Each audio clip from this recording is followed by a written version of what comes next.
The Devil's Bargain. Prologue. The Last Day.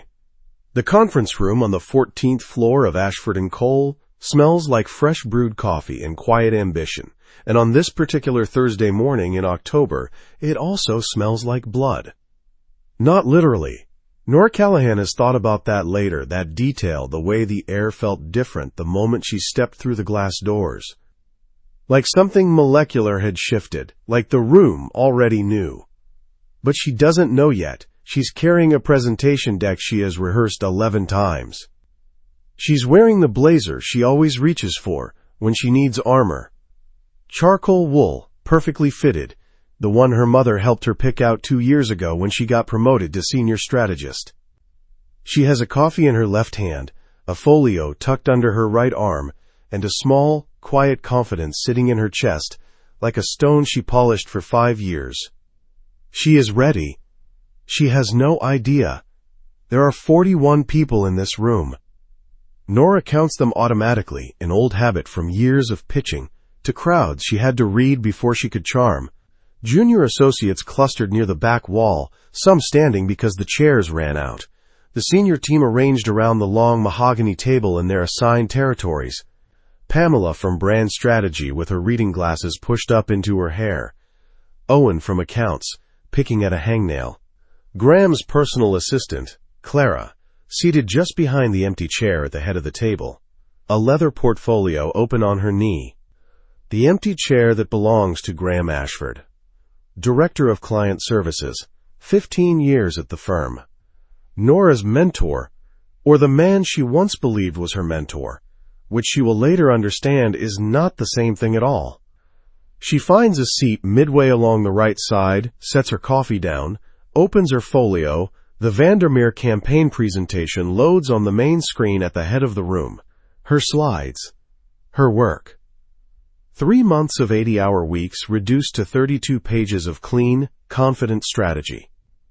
Across the table, her colleague Bridget catches her eye and mouths, "You've got this."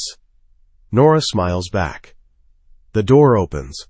Graham Ashford enters the way he always does, like the room was designed around his arrival, like the air adjusts its temperature to suit him. He's 53, silver-haired, built like a man who still rows on weekends. He wears confidence the way other men wear cologne. You don't see it, but you feel it from across a room. Nora has watched him walk into rooms like this for 5 years. She has studied him, learned from him. She once told her mother, on the phone late one Sunday night, that Graham Ashford was the reason she believed she could build something real at this firm. She has never been more wrong about anything in her life. He takes his seat at the head of the table without looking at her. That's not unusual. He doesn't do small ceremony. He places his own folio flat on the table, folds his hands over it, and surveys the room with the patient authority of a man who has never once had to raise his voice to be obeyed. "Before we begin," he says, and his voice is exactly what it always is, warm, measured, calibrated to inspire trust. "I need to address something that affects this entire team." Nora's coffee cup is halfway to her lips. She sets it down. Some animal instinct buried beneath 5 years of professionalism makes the back of her neck go cold. Graham opens his folio. He removes a single printed document and places it on the table in front of him. He doesn't look at it, he looks at the room. And then, for the first time since he walked through the door, he looks at Nora. His expression doesn't change. That's the thing she will remember later. That's the detail that will keep her up at 3 a.m. for weeks. His expression doesn't change. Not a flicker of discomfort. Not even a ghost of apology. Just clarity. "The Vandermeer campaign," he says, "has been withdrawn by the client. The room absorbs it the way rooms absorb bad news. A collective tightening, a held breath, the subtle repositioning of bodies as people unconsciously create distance from the source of the problem." Nora doesn't move. The client cited strategic misalignment in the proposal submitted last Friday. Quote, Graham continues. His voice doesn't waver. "After a full internal review, I can confirm that the misalignment was the result of significant errors in the campaign's core research data errors that went unchecked and were submitted to the client without proper vetting. The word errors lands somewhere in Nora's sternum. She hears her own pulse. The proposal in question was submitted under the signature of our senior strategist on the account. A pause. He turns one page in his folio, deliberately. Nora Callahan. 41 people turn to look at her. And there it is. The thing she didn't see coming. The shape of it hits her all at once. Not a revelation, but a detonation. The kind where the blast wave reaches you before the sound does. She sits in the sudden ringing quiet of it, watching Graham's mouth continue to move, processing the words half a second behind their delivery. Unauthorized data sourcing. Client trust. Irreparably damaged. Account loss valued at $2.3 million. The firm's reputation. The team's reputation. Her name, her name, her name, said 3 more times in the following 45 seconds, each time with a different weight, like he's nailing something shut. Her hands are flat on the table. She can feel the grain of the wood through her fingertips. She did not make these errors. She knows this the way she knows her own name. The research data she submitted was clean. She ran it twice, cross-referenced every source, sent it to Graham himself for review on Wednesday evening. She has the email. She has the timestamp. She has the read receipt.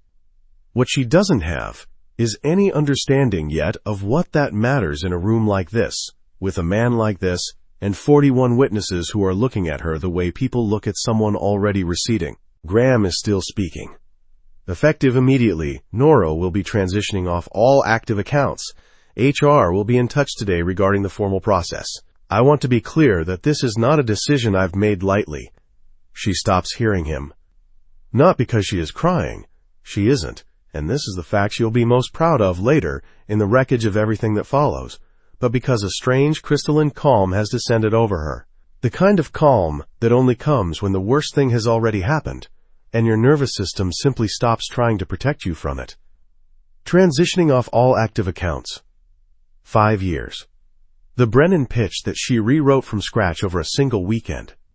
The Hollis campaign that won regional recognition and a framed certificate that still hangs above her desk.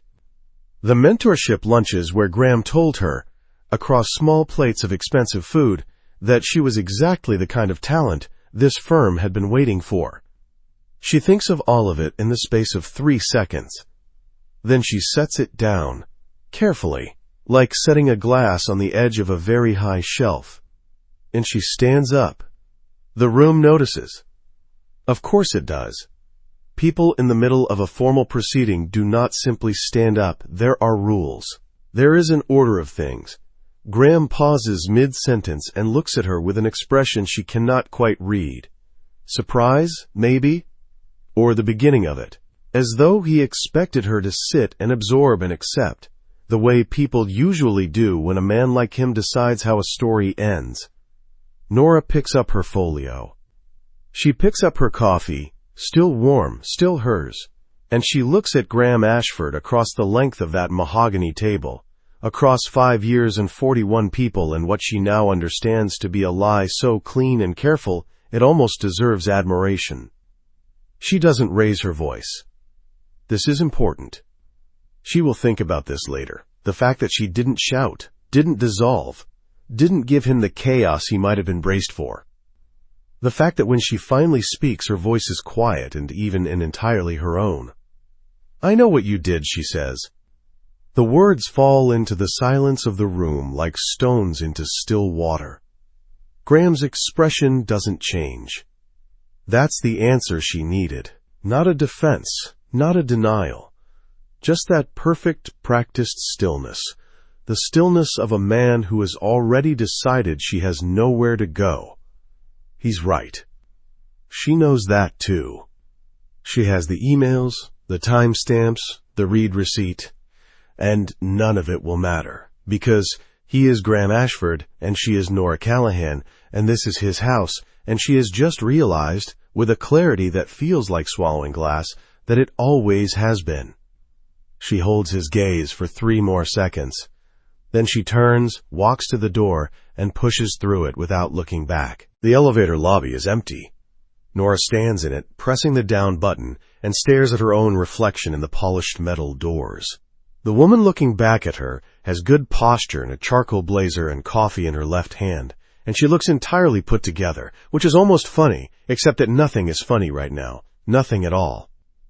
The elevator takes 19 seconds to arrive. She counts them.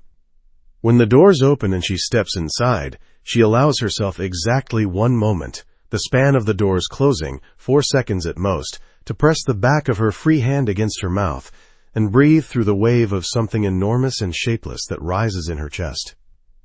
Not tears. Not yet. Something older and rawer than tears. The feeling of 5 years dissolving.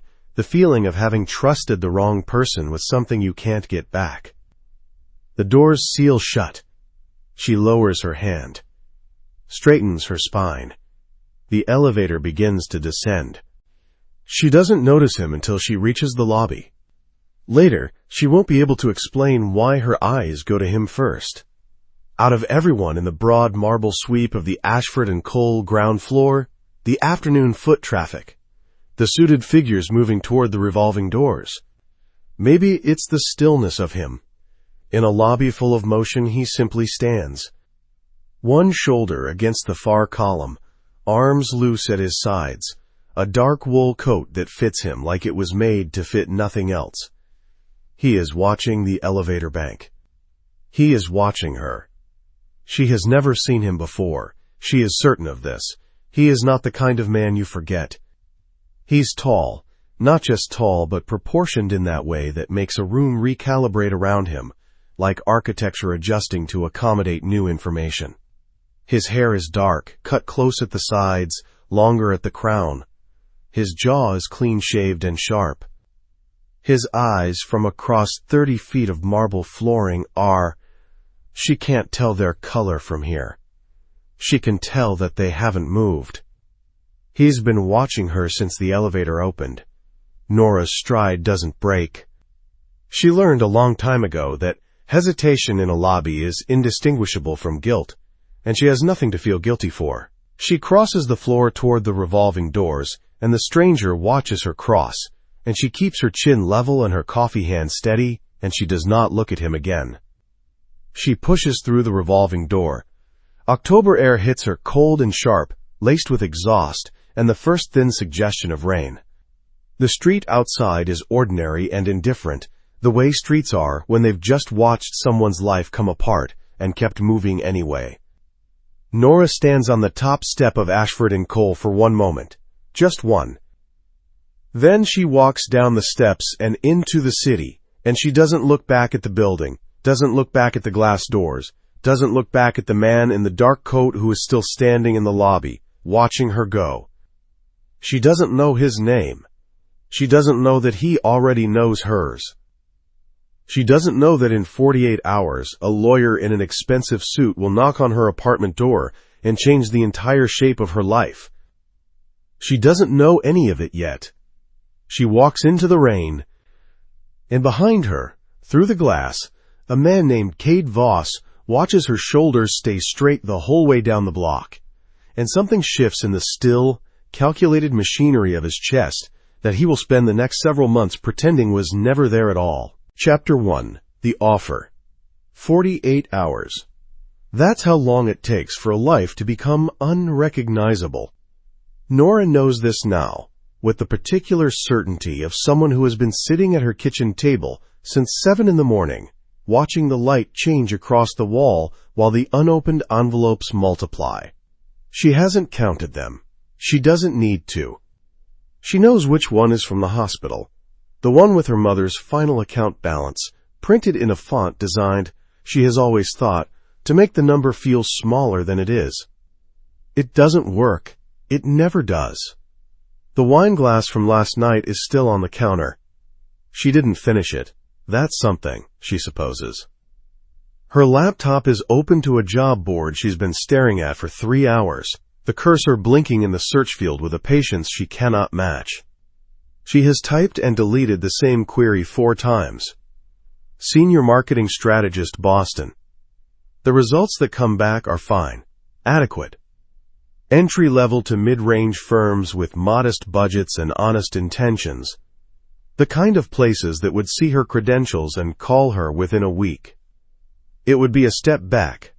2 steps, maybe 3. But it would be something. It would be forward. The problem is that Graham Ashford's name is on her LinkedIn profile. Under Mentored by Harryane. Under References. Available upon request. Woven through 5 years of case studies and campaign wins and carefully documented achievements, all of which now belong to a narrative he controls. She hasn't called a lawyer. She knows what a lawyer would say. Document everything. Don't engage. These things take time. Time, apparently, being the one resource she has least of. The medical debt is $264,000. Her mother fought for 18 months. Insurance covered what it covered, which is to say, not enough, never enough, a sum calculated somewhere by someone who has never sat in a hospital room, counting the days by the sound of a machine breathing for a woman who used to sing in the kitchen on Sunday mornings. Nora sets her coffee down. It went cold 20 minutes ago. Outside, Boston carries on. Traffic, a distant siren, the particular October rhythm of a city that does not pause for private catastrophe. She watches a pigeon land on the fire escape, railing across the alley, study her window for a moment with its bead-bright eye, and leave. She thinks, even the pigeon has somewhere better to be. Then someone knocks on her door. She doesn't answer immediately. This is the thing about being recently fired under a cloud of fabricated incompetence. It makes you suspicious of knocks. She stands, sets her coffee mug down with a careful silence, and crosses to the peephole. The man on the other side is in his 50s. He's wearing a suit that costs more than her monthly rent. The good kind. The kind that fits at the shoulder in a way that takes a real tailor to achieve. He's holding a leather portfolio flat against his chest, and he's looking directly at the peephole, with the calm patience of a man who fully expects the door to open. Nora opens it. Miss Callahan, not a question. His voice is pleasant, professional, the voice of a man who has delivered complicated news to complicated people and learned to keep his own reaction out of it. My name is Richard Farr. I represent a client who would like to meet with you this evening. He believes he can help you. Help me, she repeats. With the situation arising from your recent departure from Ashford & Cole, and with certain outstanding financial obligations. There it is. The word departure dropped like a courtesy into the space where the word fired should be. Who is your client? She says. Richard Farr opens his portfolio and removes a single card. He holds it out between 2 fingers, the gesture unhurried. She takes it. It's heavy stock, no logo, just a name in clean serif font, K.D. Voss. Below it, a single phone number and an address. She doesn't recognize the name. She files it anyway. The weight of the card, the quality of the print, the fact that a lawyer of this caliber arrived at her door at 9:15 on a weekday morning, which means someone planned this with the care people reserve for things they don't want going wrong. What does he want? She asks. He would prefer to explain that himself. Farr closes his portfolio. Tonight, 7 o'clock. The address is on the card. Transportation will be arranged. And if I decline? He considers this for a moment, not as though it's a complicated question, but as though he's choosing the kindest version of the answer. Then nothing happens, he says. You decline and he moves on. There's no pressure, Miss Callahan. My client doesn't operate that way. She looks at the card again. She thinks about the open laptop on the kitchen table, the cold coffee, the unopened envelope from the hospital. What time is the car? She says. 6:30. Fine. Farr nods once, a small bow of the head that manages to be respectful without being deferential. He leaves without another word. She closes the door and stands with the card in her hand, reading the name again. K.D. Voss. She has not heard of him. By 7 that evening, she will understand why. The building is in Back Bay. She's been inside buildings like this before, for client pitches, for industry events, for the occasional gala that Ashford and Cole used to send her to when they wanted someone who could talk to anyone without making them feel talked to. She knows the language of this kind of architecture, the marble lobby, the concierge who doesn't look up until you're 3 feet away, the elevator that opens directly into a private floor. She knows it the way you know a second language, well enough to move through it, never quite fluent. The elevator opens at the 32nd floor. Richard Farr is waiting. He leads her down a hallway that is furnished with the aggressive restraint of someone who has nothing to prove. No art, just light, clean walls, a single long credenza in dark walnut that probably cost what she earns in a year. He stops at a set of double doors and knocks twice. "Come in," a voice says. She knows the voice before she sees the face. She heard it for 3 seconds in a lobby 48 hours ago, saying nothing, just her name, in the particular register of a man who doesn't waste language. It lodged itself somewhere in her nervous system, the way certain sounds do. A clock ticking in a silent room, thunder before rain. She didn't understand it then. She understands it less now. The room is large and dark-toned, floor-to-ceiling windows along the east wall framing the city in its evening configuration, lit and indifferent and vast. He's standing at the far end of a conference table that seats 12, his jacket off, his sleeves rolled back to the forearm. He has a glass of water in one hand and a stillness about him that she's already identified as his default. Not calm exactly, but contained. The energy of a man who has decided precisely how much of himself to show and has not revised that decision in years. He looks at her. The eyes are dark, not quite black, dark brown at the iris, but deep enough that the distinction barely registers. They take her in the way a camera takes a room, systematically, without sentiment. "Miss Callahan," he says, "sit down." Nora stays standing. Something shifts in his expression. Not irritation, closer to recalibration. "Please," he adds. She sits. He sets his water glass down and takes the chair at the head of the table, not across from her, but at an angle, the way people sit when they want the conversation to feel less like an interview and more like a meeting of equals. She files this too. "How much do you know about me?" he says. "Next to nothing," she says. "I spent the ride over looking you up. You're in private equity, real estate, something in construction. You're on the board of 3 companies I found and probably more I didn't. You don't give interviews. You don't appear at events." She pauses. "You were in the lobby of Ashford and Cole on Thursday morning." He doesn't blink. "Yes," he says. "So you watched it happen?" "Yes. And now you want to help me." She lets the word land with the full weight of its skepticism. "Why?" He picks up his water glass again, not drinking, just holding it. A gesture that might be habitual or might be deliberate. A prop to occupy the hand while the mind works. She can't tell yet which it is. "I want something from you," he says. "In exchange, I'll give you something. Whether you call that helping you is up to you." "What do you want?" "Your name," he says, "specifically your willingness to share it with mine." The room goes very quiet. Nora looks at him for a long moment. He looks back. Neither of them moves. "Say that plainly," she says. "I need a wife," Kate Voss says. "For a specific period of time, in specific social and professional contexts. A woman who can enter a room and make the people in it feel at ease. Who can speak intelligently on almost any subject and read a conversation well enough to navigate it without instruction." He tilts his head 1 degree. "You did all 3 of those things in a single pitch meeting 14 months ago, before the Hollis account. I watched that presentation. You were the reason the client signed." Nora goes still in a different way now. "You've been watching me for over a year," she says. "I've been aware of you," he says. "There's a difference." She wants to argue the distinction. She doesn't, yet. "What do I get?" she says instead. He slides a document across the table.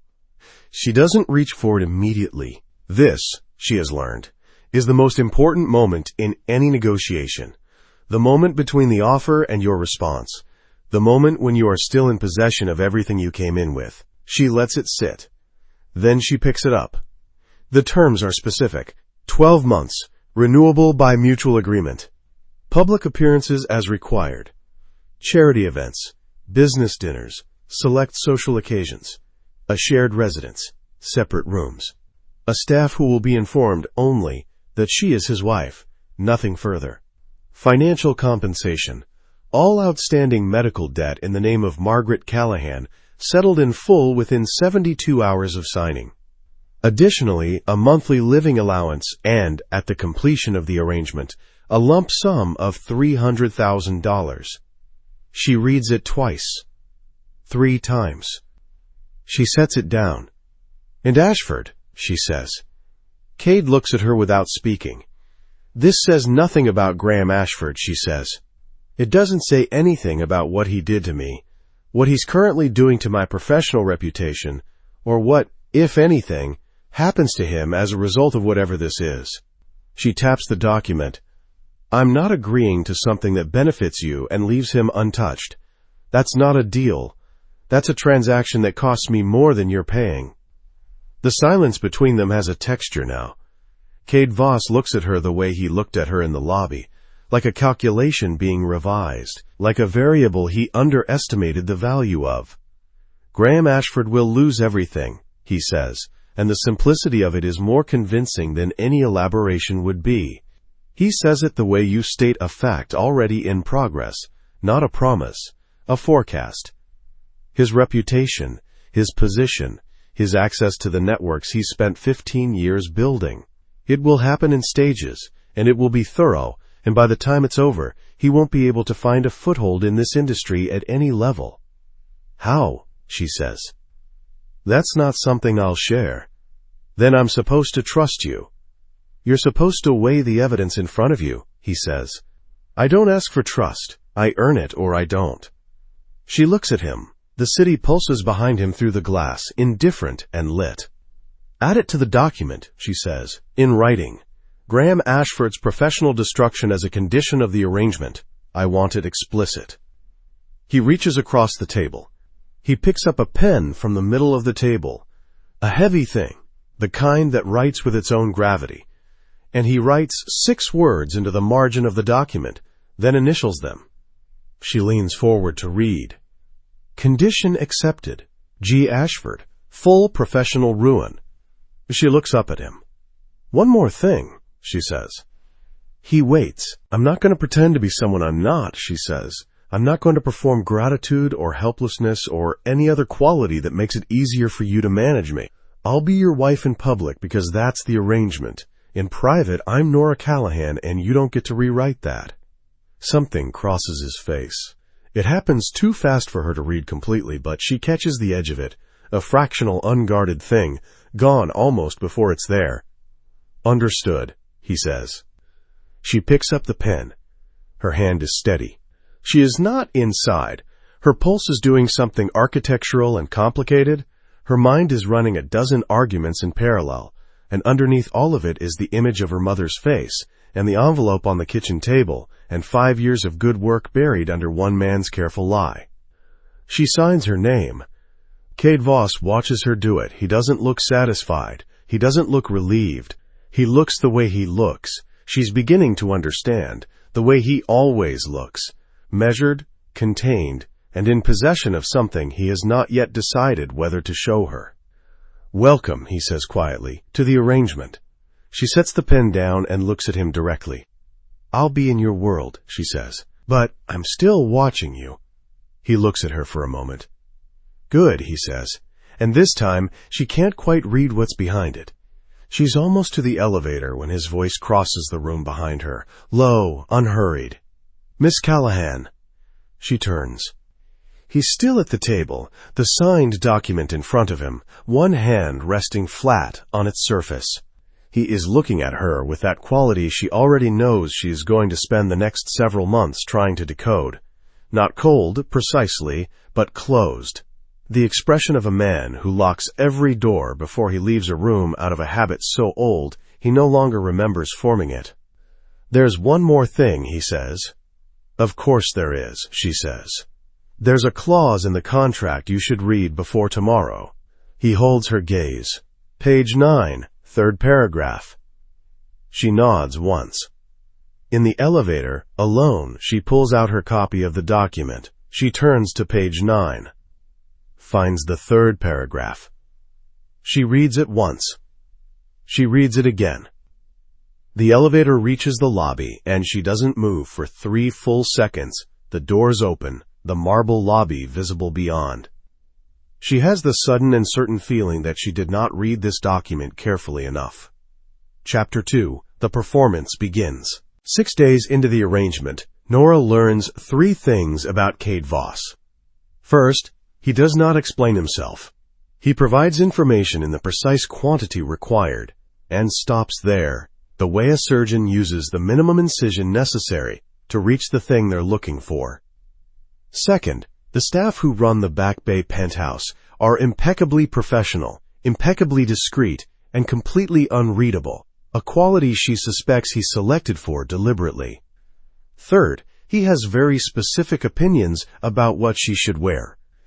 The dress arrives on a Tuesday morning, carried by a woman named Sylvie, who works for a boutique that does not advertise and has a 6-month waiting list for new clients. Sylvie does not ring the doorbell.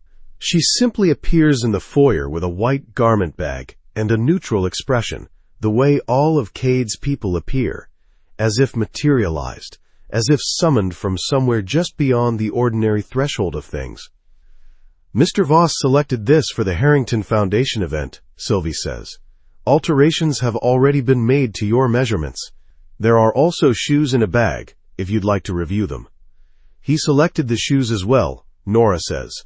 "It is not a question." "He had preferences," Sylvie says, careful as a diplomat. After Sylvie leaves, Nora opens the garment bag. The dress is midnight blue, not navy. Midnight, the deep ocean shade that sits just 1 degree from black and carries all of the authority of it without the severity. It's floor length, structured at the bodice, with a halter neck that leaves her shoulders and the line of her collarbone entirely bare. There is no excessive ornamentation, no beading, no cutouts, nothing that announces itself. It is, she thinks, the sartorial equivalent of a well-constructed argument, completely confident in its own sufficiency. She puts it on. The mirror gives her back someone she recognizes but hasn't seen in a while, the version of herself that exists before the self-editing begins, before the professional softening, before she files her edges down to fit inside someone else's idea of how much space she should take up. She looks, she thinks, like someone who belongs in a room she has not yet entered. Good, some part of her thinks. That's exactly the problem. The Harrington Foundation Autumn Gala is held at the Langdon Hotel in Copley Square, 5 floors of Beaux-Arts architecture rented for the occasion, the kind of venue that lends its history to whoever stands inside it for the night. Nora has been to events like this, not as a guest, as the woman who coordinated the PR, who managed the press access, who spent the week before running logistics with a headset and a clipboard and too little sleep. She knows how these rooms work from the infrastructure up. Tonight is the first time she has arrived at the front door. The car stops at the entrance. A doorman is already there. She waits. Not because she needs to, but because she is calculating. The door opens. Cade is on the other side. He must have arrived separately, or been here already. She realizes she doesn't know his movements yet, doesn't know the patterns that govern his comings and goings the way she will in another 3 weeks, another month. He is standing on the step in a black tuxedo that is, like everything that belongs to him, perfectly calibrated. No pocket square, no unnecessary detail, the shirt white and without adornment. He looks like a man who has been to 1,000 events like this, and is attending this particular one for a reason that has nothing to do with the event. He looks at her. Something happens in the half-second before his expression settles. She is watching for it. She is always watching. It is her particular talent and her particular problem, and she sees it, the fractional widening of his focus, the slight recalibration of his posture as he takes her in. It lasts less than a breath. Then he is composed again, his hand extended, his face showing her precisely nothing she can use. "You're on time," he says. "You specified 7:15, she says, taking his hand. His grip is dry and warm and completely neutral, the handshake of a man who has decided exactly what this contact means. "I'm a professional." The edge of his mouth moves. It is so slight that she almost attributes it to the light. They walk in. The room is everything a room like this should be. High ceilings with restored plasterwork, chandeliers doing their ancient work, the soft percussion of 300 people in expensive clothing moving around each other in the elaborate choreography of a certain kind of power. Nora takes it in the way she always takes in rooms, in layers, cataloging the geography of it, identifying the currents, noting who looks toward the door when they enter. Everyone looks toward the door when they enter. Not at her. She knows this. She feels it. The specific quality of attention that Cade Voss generates simply by existing in a space. Something between deference and wariness. The response of people who have calculated this man's gravity and are maintaining safe orbit. She is new information. She is beside him. The room is doing the math. "Foundation board members near the bar," she says quietly, her mouth angled toward him. "The woman in green with the silver earrings, that's Patricia Harrington. She's been watching the door for the last 4 minutes, which means she's waiting for someone specific. She'll want to speak with you in the first 20 minutes or you'll lose the window." Cade looks at her. It is a different look than the one in the car door. It is the look of a man who has prepared for a thing and found the reality of it more precise than the preparation. "You noticed that," he says. "I notice everything," she says. "It's not a skill, it's a reflex." He is quiet for exactly 2 seconds. Then, Patricia Harrington first. Then, the senator near the windows.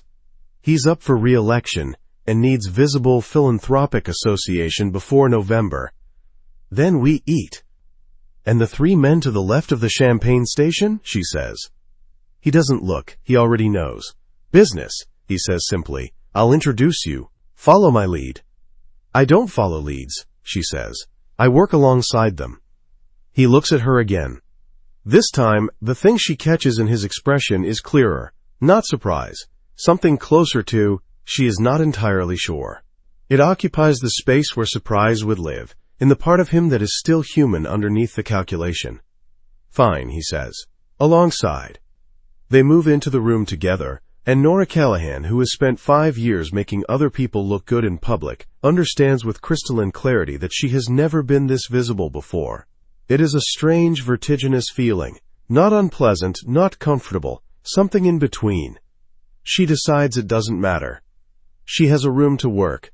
2 hours and 40 minutes into the evening, Nora has shaken 41 hands, recalled 37 names without prompting, redirected 2 conversations headed for dangerous political territory, and eaten approximately 4 crackers and a piece of salmon that she doesn't taste. She is also aware, with a precision that she cannot quite locate the origin of exactly where Cade Voss is at all times.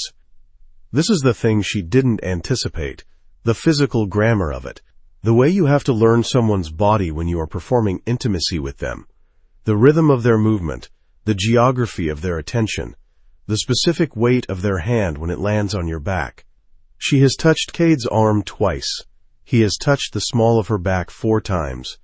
She counted. Not because she was looking for it. Because her body kept inventory without asking her permission. The 4th time was when a man named Bradford Cole, old money, 3rd generation, the kind of confidence that doesn't need justification, turned the full beam of his attention on her during a conversation about city development and said, with the comfortable authority of someone who has never once been second-guessed, "You must be new to the philanthropy circuit. Who did you work for before Voss?" The implication being, before you were acquired. She felt Cade's hand settle at the base of her spine in the same instant. Not pressing. just there. A warm, deliberate weight, placed with the precision of a man who noticed the thing Bradford Cole just said, and chose this as his response. She didn't need it. She had already smiled and said pleasantly, "I ran strategy for Ashford & Cole for 5 years. You might know the firm. They managed the communications for the North Shore waterfront development last spring, the one that turned a $40 million public relations crisis into a Heritage Award." She tilted her head. "I led that campaign." Bradford Cole had blinked. And then, slowly, recalibrated. Cade's hand hadn't moved the entire time. Now, at 11:45, they are standing at the edge of the room near the tall windows, and the party is thinning, the early departers already gone, the committed ones still circulating with the reduced gravity ease of people several drinks into the evening. The senator found them at 10 and left satisfied. Patricia Harrington found them at 8:15 and left impressed. The 3 men by the champagne turned out to be investors in a construction project in the South End, and that conversation Nora had watched from 6 feet away with the particular attention of someone cataloging without appearing to catalog. She has questions about those men. She doesn't ask them, not yet. "You were good tonight," Cade says. He is looking out at the room, not at her. The words are delivered the way he delivers most things, without performance, without prelude, a simple statement of assessment. "I know," she says. She feels rather than sees the response, a slight shift in his posture, something that might, on a less contained man, have constituted amusement. "Most people say thank you," he says. "I'm not most people," she says. "You knew that before you sent the lawyer." A pause. The music has changed. Something quieter now. A string quartet working through a piece she can't quite place. The chandeliers are slightly dimmed. The room smells of champagne and expensive perfume and the specific warmth of many bodies in a comfortable space. The Bradford Cole moment, Cade says. He needed to be corrected. She is still looking at the room. He assumed I was decorative. I'm not. No, Cade agrees. You're not. There is something in the way he says it that she does not know what to do with. Not a compliment. Exactly. It is too precise for a compliment, too absent of the usual orchestration. It lands like information rather than flattery, and it sits in her chest in a way that makes her distinctly uncomfortable. She turns to look at him. He is already looking at her. In the dim light, his face is all shadow and geometry, the strong line of his jaw, the particular darkness of his eyes. He is looking at her the way he looked at her in the lobby of Ashford & Cole, with the full, unself-conscious focus of a man who has decided what he is looking at is worth his complete attention. It is, she thinks, one of the more unsettling things about him. Most men, when they look at her, want her to know they're doing it. Cade Voss looks at her like he's reading something, like her face contains information he's trying to arrange into the right sequence. The car is ready, he says. Good, she says. They walk out together. His hand rests at the small of her back for the last time as they pass through the hotel entrance, present, warm, and gone the moment they reach the car. She catalogs this too, without wanting to. The car is quiet. Boston passes the windows in its nighttime configuration. Lit, reduced, the particular beauty of a city that doesn't try to be more than it is after midnight. Nora watches it and does not look at Cade, who is watching it from his side of the car with the same quality of attention he gives everything, complete, private, giving nothing away. The 3 men, she says, because the silence has lasted long enough and she is not someone who lets things fester. Buy the champagne. Who are they? Business associates, he says. You watched them for the entire conversation with the senator, she says. You didn't watch the senator. You watched them watching you. He is quiet for a moment. You're very observant, he says. I know, she says again, which means you should consider that I'm going to keep noticing things, and that I might find it useful to understand what I'm looking at. He turns his head, looks at her directly in a way he has not done in the car before, without the mediation of the event around them, without the performance to contextualize it. Not yet, he says. It is not dismissive. It is the precise answer to the precise question, not a closed door but a timed one. She files this and lets it go for tonight. The clause on page 9, she says instead, the third paragraph. She has been waiting 6 days to say this. She has read it 9 times. The clause states, in measured legal language, that she may be asked to provide certain personal professional connections, former clients, industry contacts, for the purpose of introductions at events attended as part of the arrangement. That these introductions must be genuine and warmly facilitated. That she should not disclose the arrangement's contractual nature to any third party. In plain language, she is not just a presence at his side. She is a door he once opened. People she has spent 5 years building relationships with. Trust she accumulated through competence and care. It means you want my network, she says. My actual relationships, not just my face. Cade holds her gaze. Yes, he says. She has been sitting with this for 6 days, which has given her enough time to move through the first clean wave of anger and arrive at the more complex country on the other side of it. It is not, she has decided, unreasonable. It is transactional in a way she understands. It is also, and this is the thing she has been turning over, in some ways a form of acknowledgement. He doesn't just want someone who looks good at a gala. He wants someone who actually built something. Graham Ashford used what she built. He didn't acknowledge it. Cade is at least naming the value directly. I want it noted, she says, that those relationships belong to me. I'm lending you access, not transferring ownership. He looks at her. Noted, he says. It was always understood that way. I'm making it explicit, she says, because you're the kind of man who works in the space between what's said and what's assumed. I prefer things said. Another silence. The car is slowing. They are nearly back to the building. I'll keep that in mind, he says. The car stops. They go upstairs. The penthouse at midnight is a different creature from the penthouse in the evening. Quieter. The city's light more diffuse through the tall windows. Everything arranged with the still precision of a room that has been lived in carefully. Nora crosses to the hallway that leads to her wing of the apartment. Good night, she says without turning. Nora. She turns. He is standing in the main room, still in his tuxedo, his hands loose at his sides. He nods once, a small gesture, functional, unlike the elaborate social choreography of the last 3 hours. It says, tonight was sufficient. It says, you held up your end. She nods back. She turns and walks to her room, and she does not look at the door across the hallway. The one he told her, on the first day, was a storage room, the one that he passed with slightly too much deliberate indifference to be a storage room. She does not look at it. She is almost to her door when she hears the sound. Not a word, not a footstep, but a small mechanical click, the specific acoustic of a door latch releasing. Behind her, down the hall, the sound of the room, he said, was storage. She stops. She does not look back.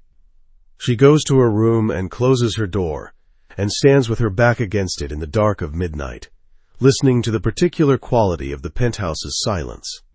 Her pulse is doing something she doesn't approve of, something unsteady, something that has nothing to do with the champagne she didn't finish.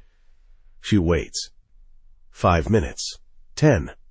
Then, she opens her door. The hallway is empty.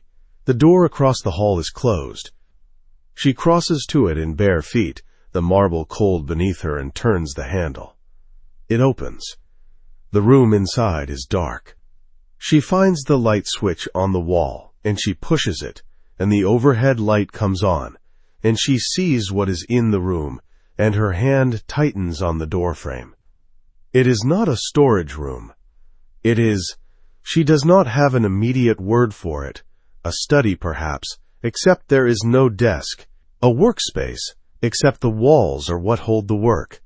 Floor to ceiling, every wall, photographs, printed documents, maps, names connected by lines in different colors.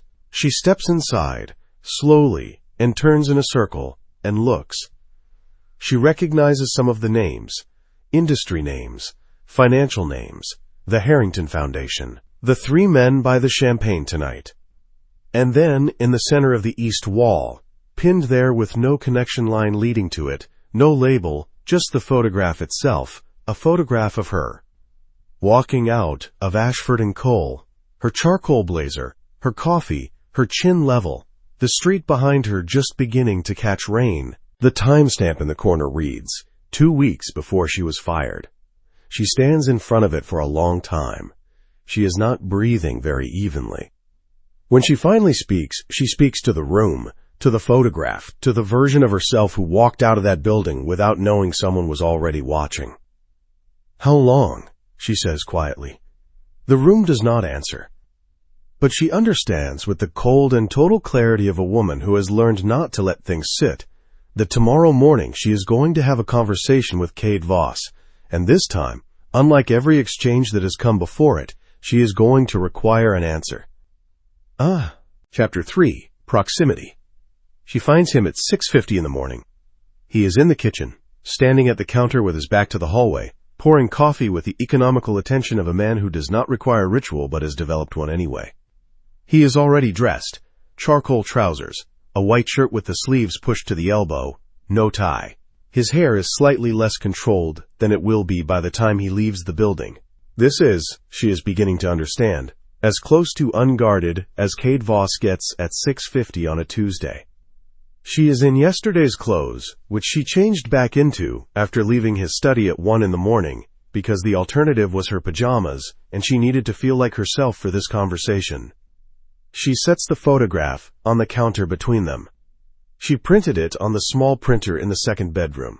A copy of the original she photographed with her phone before she left the room, standing in the doorway for 30 seconds, ensuring the image was sharp, because she did not want him to be able to deny what she had seen. He looks at it. He looks at her. He does not, she notes, perform surprise. "Sit down," he says. "I'll stand."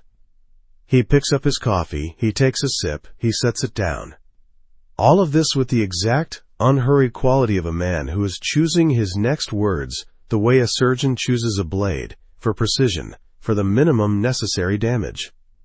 "I had been watching Ashford & Cole for 8 months before the photograph was taken," he says. "You appeared in the surveillance as a peripheral subject. I identified you as a senior account lead on 3 major clients." "That's not what I asked," she says. "I asked how long." "That is the answer to how long." She looks at him.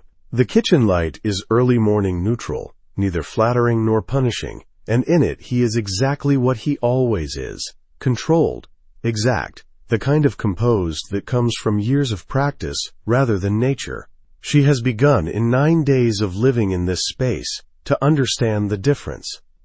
There is a quality to practiced composure that natural stillness doesn't have, a faint, almost imperceptible vigilance, the way a perfectly still surface will betray its own tension if you look long enough.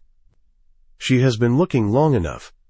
"You took a photograph of me," she says, "not as a subject of investigation, as an individual. You pinned it separately from the rest. No notation, no connection line, no category, just the photograph." The silence that follows is 3 seconds long. She has counted silences long enough now to know that 3 seconds from Cade Voss is significant. "You needed to be understood before you could be useful," he says. It is not, she recognizes immediately, the whole truth. It is a portion of truth arranged to satisfy the question without answering it. She files this alongside everything else she is accumulating about him, the small tells, the precise evasions, the things he says most carefully when the unguarded version of the answer would cost him something. "I want it taken down," she says. "Done," he says. She stares at him. She expected resistance. She had prepared for resistance. Had a second argument waiting. A third. His immediate agreement lands like a step onto a staircase she thought was higher. "That's it," she says. "You asked for a reasonable thing," he says. "I'm capable of reasonable." She picks the photograph up off the counter. She looks at it for a moment. Herself, 2 weeks ago, walking out of a building she spent 5 years in, not knowing she was being watched. The charcoal blazer. The coffee. Her chin level. She folds it in half. "I'm not going to be surveilled," she says. "Not by you, not by anyone connected to you, not in any way that isn't explicitly agreed to in writing. This arrangement is a partnership of inconvenience, not a condition of your oversight." He looks at her for a long moment. "Agreed," he says. She nods. She picks up his coffee from the counter, because hers is still brewing, and she wants something to do with her hands, and she drinks from it without asking. It is a deliberate transgression, small, civilian, the kind that says, "I am not afraid of your things, or your space, or you." He watches her do it. Something in his face shifts, so briefly she could almost miss it, the closest thing to amusement she has seen from him yet. She sets the mug down. "Good morning," she says, as though the last 6 minutes didn't happen. "Good morning," he says.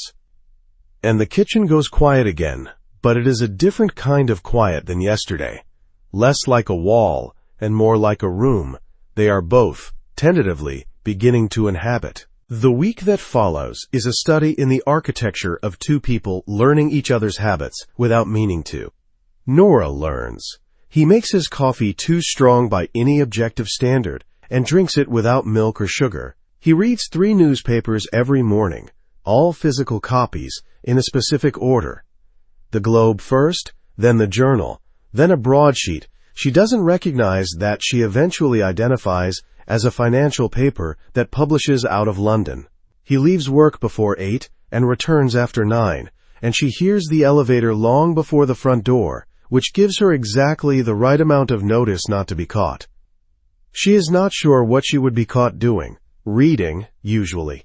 Occasionally standing at the tall windows with a glass of water looking at the city in its evening iteration, lit and complex and entirely indifferent. Once, embarrassingly, singing quietly to herself in the kitchen while she made pasta. The elevator arrived. She stopped. She was entirely composed by the time he walked in, and if he noticed the abrupt silence, he said nothing. This is something she is learning about him. He notices most things and comments on very few of them. He learns, she suspects, equally specific things about her. On Wednesday she finds the newspaper folded to the art section, which is not the section he reads. On Thursday there is a second coffee cup on the counter, already full, at the precise temperature she drinks it. On Friday she comes back from a run to find that the window latch in her room, which has been slightly stiff since she arrived, has been fixed. She does not mention any of these things. He does not mention them either. They orbit each other through the penthouse with the careful precision of two people who are pretending not to pay attention to each other, while paying extremely close attention to each other. Nora is aware of this and slightly annoyed by it. She suspects he is not annoyed at all. Suspects, in fact, that this kind of proximity management is native to him, the natural consequence of a life lived behind glass. On Saturday she asks him a direct question, which she has decided is the most efficient way to deal with a man who does not volunteer. "What do you do, specifically? Not the public version, the actual version." They are in the living room. She is reading. He is reviewing documents at the end of the long sofa, his jacket off, his reading glasses on. The glasses are a detail she catalogued when she first saw them, because they are the first genuinely undefended thing she has encountered in his possession. Clean frames, practical, not a statement. He looks different with them on, more interior. He looks up. Real estate development, he says, legitimate, also capital acquisition and private equity. Also, less legitimate things, in the sense that their legitimacy is technically present, but situationally variable. She holds his gaze. "Organized crime," she says. "That's a reductive characterization," he says. "Is it inaccurate?" "A beat." "No," he says. She nods once and returns to her book. He watches her for a moment. She can feel it without looking, and then returns to his documents. They sit in this for a while, the city visible through the windows in its Saturday afternoon mode, unhurried, gray with the threat of November. "You're not frightened," he says eventually. "I grew up in Southie," she says without looking up. "Fear has a specific shape where I'm from. You don't have it. Most people are frightened by what I do, not how I carry myself. Most people are frightened by abstractions," she says. "I'm frightened by specifics. When you give me a specific reason to be afraid of you, I will be." He is quiet. She turns a page. "I won't," he says. "I know," she says. And she does know, not because she trusts him exactly, but because she understands him or has begun to. He is a man who does harm at a structural level, who operates in spaces that require it. But there is a logic to how he operates, a code she can't fully read yet but can feel the edges of. He doesn't hurt people carelessly. She isn't sure why she's certain of this. She is. "Good," he says, and returns to his documents. She finds the rooftop access by accident on a Tuesday night when she cannot sleep. It is 2 a.m, and she has been lying in the dark with her eyes open for an hour, running the numbers on what Cade's investigation means for Ashford. How long until the first public fracture? What form it will take? Whether she will feel what she thinks she will feel when it happens. She has assumed she will feel only satisfaction. She is beginning to suspect she was wrong about that, and the suspicion is keeping her awake. She gets up. She makes tea she doesn't want. She wanders the penthouse in the dark, in bare feet, and an old university sweatshirt that she packed without thinking when she moved her things. The one from her undergraduate days that is soft with washing and entirely wrong for this address. She finds the door at the end of the east corridor, a staircase behind it. She goes up.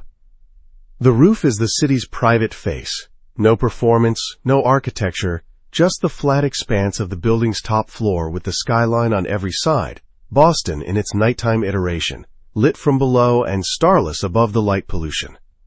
The air is cold, late October, settling into something more committed. She should have brought a coat. She doesn't go back for one. She stands at the railing and looks at the city for a while, which is what she does when she cannot make sense of something. She finds the largest version of the thing she is inside and looks at it until the smaller version stops feeling so total. "You found the roof," a voice says behind her. She does not jump. She almost does, but she has enough warning in the half-second before the words arrive. The faint sound of the door, the barely there shift in the ambient temperature to contain the reaction. She turns. Cade is standing at the top of the staircase door, also without a coat, which she notes with something she doesn't immediately name. He is in dark trousers and a gray shirt, his reading glasses absent, his face in the low available light stripped to its essential geometry. He looks at her the way he always looks at her, as though she is worth the full allocation of his attention, as though he has decided to pay this without checking whether it's reasonable. "You come up here," she says. "It is not a question." "When I can't sleep," he says. She turns back to the railing. He crosses the roof and stands beside her, not close enough to touch, leaving the exact distance of two people sharing a railing rather than each other. The city breathes below them. Distant traffic, a siren several blocks east, the particular low frequency of a city that never fully quiets. "What keeps you up?" she says. He is quiet for long enough that she thinks he won't answer. Then, the same things that keep most people up. Decisions already made. Decisions not yet made. The distance between what you intended and what occurred. She looks at him sidelong. In the dark, with the city behind him, he is something different from the man in the kitchen, the man at the gala, the man behind the conference table. He is, she searches for the word, permeable. The quality he has of being hermetically sealed to everything seems, up here, fractionally less present. "My mother?" she says. He waits. "That's what keeps me up, not the debt. The debt is just money. Money is just a problem. Problems have solutions. But she was sick for a long time, and I was her emergency contact, and I kept working because she told me to, because she said she didn't want me to stop my life for hers, and I listened to her, which was the wrong thing to do." She pauses. Not because she was wrong about wanting me to keep going, because I should have known that the right thing and the thing she was asking for were different. She has not said this out loud before. Not to Bridget, who was her closest colleague. Not to Jade, her closest friend. The version of this that she has spoken aloud is smaller, neater, the version you share in the social register of loss where people are looking for reassurance that you're managing. She hasn't shared the specific topography of the regret before, its exact shape, the particular way it fits inside her chest. She is not sure why she is sharing it now. She is aware that she is, and she does not stop. Cade doesn't say anything. He doesn't say, "You couldn't have known," or "She would have wanted you to," or any of the things people say that are true and useless. He looks at the city for a moment, and then, without fanfare, without announcement, he sets his hand over hers on the railing. He doesn't hold it. He doesn't press. He simply places it there, warm and still and without expectation. She doesn't move her hand. They stand like that for a while, the city laid out before them, the cold working its way through her sweatshirt. She does not think about what it means. She does not catalog it or cross-reference it with the database of small observations she has been accumulating. She simply stands in it, the particular gravity of it, the warmth of someone else's hand, when you have been cold for longer than you noticed. Eventually he removes his hand. "You should go inside," he says. "It's cold." "So should you," she says. "I'll be down shortly." She looks at him for a moment, then she goes inside, and she does not look back, and she sleeps. Finally, cleanly, for the first time in 2 weeks. 3 days later, on a Friday afternoon, Nora is in the kitchen making lunch when she hears Cade's voice from behind the closed door of his study. She is not eavesdropping. She is slicing bread, and the kitchen is adjacent to the study, and the walls of the penthouse, for all their premium construction, carry sound in certain registers. She hears her own name, not clearly, not completely, but enough. The particular stress pattern of it in someone else's mouth. 2 syllables, emphasis on the first, followed by a pause that has the weight of a significant thing being decided. She sets down the bread knife. She does not move toward the door. She waits. The door opens 4 minutes later. Cade appears in the kitchen doorway. He is holding his phone at his side, and his expression is what his expression is, measured, contained, but she has been reading the edges of it long enough now to catch the alteration. His jaw is very slightly tighter than usual. The line of his shoulders is a degree more set. Something happened in that call. "Cade," she says. "You heard," he says, "not a question. Not the content," she says. "My name." He looks at her for a moment with the specific expression of a man weighing something, the exact dimensions of what to tell her against the cost of telling her too little or too much. She has seen him do this calculation before. She usually waits him out. Today she doesn't have the patience for it. "Tell me," she says. He crosses to the kitchen island and sets his phone down on the surface. He looks at it for a second, then at her. "Graham Ashford is getting nervous," he says.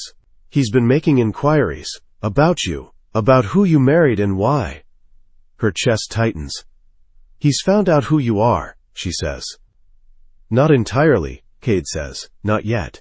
But he's looking. And when he looks for long enough, he'll find things that will make him more dangerous than he currently is, because a cornered man with something to lose and real resources is more volatile than a confident one. So he's scared," she says. "Good. Scared men do frightened things," Cade says, and the simplicity of it carries a weight she feels in the bottom of her sternum. "I need you to be more careful, aware of your surroundings, especially when you're not here." She looks at him. She thinks about the bread knife she set down. She thinks about the rooftop on Tuesday night, and his hand on hers and the city below. She thinks about 5 years, and a fabricated data error, and a conference room with 41 people in it. "He's having me followed," she says. "Not a question." Cade holds her gaze. "We don't know that yet," he says, and the word, yet, lands in the space between them like a very small, very specific stone dropped into very still water. She hears it ring. How long have you known he'd get nervous? She says. He holds her gaze for 3 seconds. Nora. How long? She says. Did you know that bringing me into this would make me a target? The silence that follows is the longest one she has yet recorded from him. 7 seconds. He opens his mouth, and then his phone lights up on the counter between them. Not a call, a message, a single notification that he looks at, and goes so perfectly, terrifyingly still, that she understands something without being told. Whatever is on that screen is the thing he has been managing toward, or managing against, and it has just arrived ahead of schedule. He looks up at her. In his eyes, for exactly 1 second, she sees it. Not composure, not calculation, not the controlled equanimity he presents to everything. Something older. Something that looks, in the half-second before it disappears, very much like guilt. Then it's gone. We need to talk, he says. Yes, she says, we do. She looks at him steadily, and she waits, and the question she hasn't been able to name clearly until this moment takes shape in her chest with a clarity that is almost physical. What exactly did he know before he sent the lawyer to her door? Chapter 4, The Fracture Line. He is waiting for her.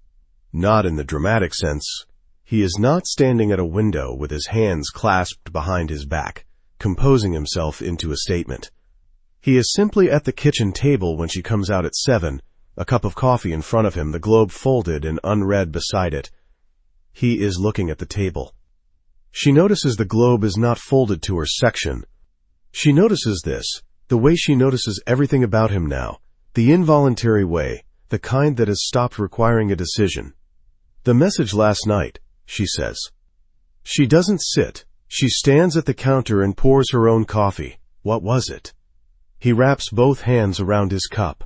He has, she has observed over 3 weeks, a specific physical posture that precedes difficult honesty. The weight shifts slightly forward. The shoulders settle in a way that isn't tension but contains it, like a man bracing for his own next sentence. Ashford hired a private investigator, he says. He's had one on you since Monday, nothing aggressive, surveillance at a distance. Confirming your location, your movements, who you're associated with. She absorbs this. He's watching me, she says.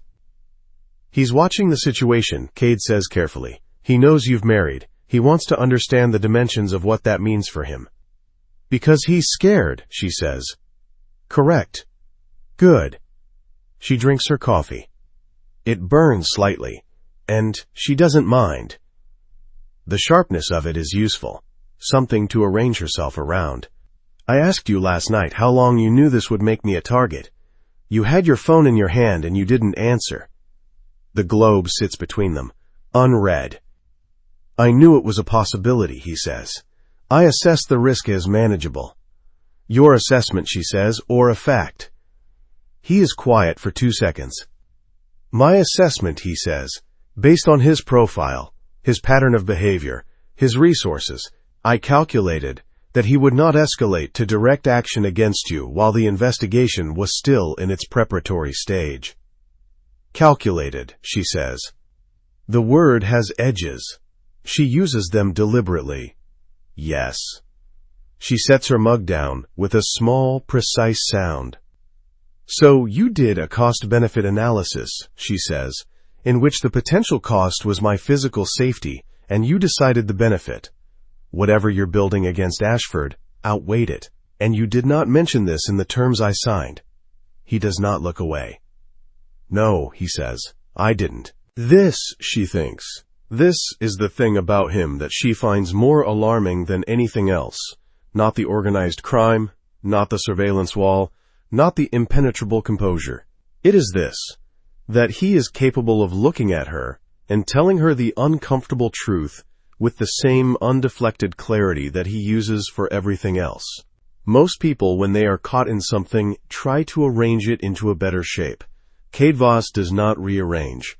He simply presents what is, as though he has already accepted every consequence of being seen. It is, she thinks, both the most honest thing about him and the most dangerous. I'm not a variable, she says.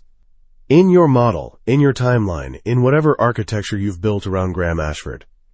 I'm a person inside an agreement that did not disclose this risk to me. That's a problem. I know, he says. What are you going to do about it? He looks at her. Something moves through his expression. Not apologetic, exactly. More like a man reordering a calculation that he now understands was imprecise. I'm going to tell you more, he says. Whatever you need to know to make your own decisions about your own safety. From here forward. She holds his gaze for a long moment. Start now, she says. He tells her in the living room, which she suspects is deliberate. The kitchen is too close, too domestic. The space where they have already said too many difficult true things. The living room is the room of the arrangement, the room of the performance. And telling her things here is perhaps his way of keeping the line clear between what this is and what it is not. She sits on the sofa. He sits across from her, forearms on his knees, the particular posture of a man about to work. Ashford has been diverting client funds for 3 years, he says, not grossly, incrementally, in a pattern designed to be invisible under standard audit conditions. He routes a percentage of campaign budget through a shell vendor he controls, invoices the client for services that were never rendered, and the balance moves to an account that ultimately benefits a subsidiary of a rival organization. A rival organization, she says. A family out of Providence that has been attempting to expand into Boston's financial sector for the better part of a decade. They've been funding Ashford's operation, and in exchange he's been providing them something more useful than money. Access, she says immediately. Access, he confirms. His client list is a map of Boston's development infrastructure, the city councilmen who owe favors, the union reps who can slow a construction timeline, the zoning board members who make certain decisions. 3 years of cultivating relationships at that firm and Ashford has become a functional doorway into the kind of influence that takes most people a generation to accumulate. She is quiet for a moment. And you want to close that door, she says. I want to take it off its hinges, he says, and burn the frame. There is, underneath the controlled delivery of this, something she has not heard from him before. A current of something that is not quite anger, but is close to it. The specific heat of a man for whom this is not only strategic, but personal. She files this. And you needed me because my network gave you a way in, she says. People who trust me. People who might say things at a gala or a dinner table that they wouldn't say to you directly. Partly, he says, also because you worked inside Ashford & Cole for 5 years, and you understand its internal geography better than anyone currently willing to speak about it. She has been waiting for this. She has known it was coming, has felt its shape in the negative space of every conversation they've had, the thing not yet said, the use-value she represents that goes beyond social access. Hearing it stated plainly does not make it worse. Hearing it stated plainly is, in fact, a form of relief. She now has the complete architecture of what she signed. Or believes she does. There's more, she says. It is not a question. He holds her gaze. There's always more, he says. The question is how much more you need right now. All of it, she says. He opens his mouth. Then his phone vibrates on the coffee table between them. He looks at it, and she watches his face. And what she sees is not the usual measured stillness, but something that tightens it. A brief, involuntary contraction of his expression, there and gone, the physical equivalent of a word bitten back. He picks up the phone. He reads the message. The first story drops at noon today, he says. A financial journalist at the Globe has been given documents connecting Ashford & Cole to the Providence account. It will run online in 4 hours. Nora is very still. Something enormous and shapeless moves through her chest. Something she cannot immediately identify because she has been preparing for it as a single clean feeling, the clear, bright satisfaction of 5 years avenged, and instead it arrives as a compound thing. satisfaction, yes, bright and real, but also underneath it, a grief she wasn't prepared for. Not for Graham. She mourns nothing about him, but for the version of herself that believed in him. The 24-year-old who walked into Ashford and Cole for the first time, and felt, for the first time, that she had found a place where her intelligence was the thing that mattered. That place never existed. She knows this. Knowing does not make the loss of it unfeel like a loss. "Let me see my phone," she says. She watches the story break on her laptop, sitting on the sofa, and Cade does not hover or crowd her or manufacture reasons to be elsewhere. He simply remains in the room, at the far end, with his own work, close enough that she is aware of him, but not so close that his presence becomes something she has to manage. She appreciates this without saying so. The Globe story is thorough. Someone gave the journalist thorough documentation, bank records, vendor invoices, email trails. It names the shell company. It names 3 client accounts. It names, in language measured and exact, Graham Ashford's role in the scheme. It does not name the Providence family. It does not need to. It names enough. The comments on the article begin within minutes. By 1 o'clock, 3 other outlets have picked it up. By 2:15, Ashford & Cole's website has been taken offline, not hacked, she suspects, but pulled by the firm's own partners as a form of immediate damage control, the digital equivalent of boarding up a window during a storm. She reads everything. At some point, she does not register the exact moment. Cade is no longer at the far end of the sofa. He is, without ceremony, in the middle of it, not beside her but close enough that she can see his reflection in the dark strip of screen at the top of her laptop. He is not looking at her work, he is looking at her face. She doesn't tell him to move. At 2:40, a name appears in a secondary article that she was not expecting. Her own. Not prominently, she is listed as a former employee who was separated from the firm in the period preceding the investigation, which the journalist frames as possibly significant, possibly coincidental, leaving the implication in the reader's lap like an unlit match. It is carefully written. It is also, she recognizes, the first moment her name has appeared in connection with this publicly, and it is the kind of naming that people will click through and remember. Her throat tightens. She has been rehabilitating, in her own mind, the story of her firing, from humiliation to injustice to evidence, building a private case that she trusted would eventually become a public one. Seeing her name in print, even in this careful, ambiguous framing, does something complicated to that private architecture. "They named you as a point of interest," Cade says. "I noticed," she says. "This will resolve favorably. When the full picture is available, your departure will read as retaliation against someone who knew too much. That's a better story than the one he told." She looks at the screen. "I know," she says. "That doesn't make it feel less strange." He is quiet for a moment. "What does it feel like?" he says. She turns her head and looks at him. He is closer than she thought. The particular close but not touching distance that they have been navigating for weeks. The charged geography of 2 people who have not yet decided what to do with the space between them. His expression is not analytical in this moment. It is simply attentive in the way she has begun to recognize as his most unguarded register. No goal, no calculation, just the genuine desire to know the answer to the question he just asked. "It feels like watching something burn that I built myself," she says, "even though I didn't burn it, even though it needed to burn." He holds her gaze. "That's honest," he says. "I don't know how to be otherwise," she says. Something in him shifts. She can feel it more than see it. A slight settling, like a door that has been pushed slightly ajar, finding its own weight and opening a centimeter further. He looks at the laptop. Then he looks back at her. "I should have told you more before the arrangement began," he says. Not an apology. He does not trade in apologies. She is learning, does not offer them as performance. But it is something.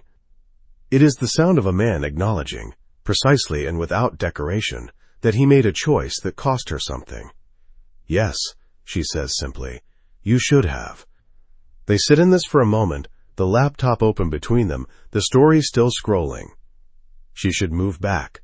She should reestablish the geometry of the arrangement, the careful distance they have been maintaining for 3 weeks. She knows this.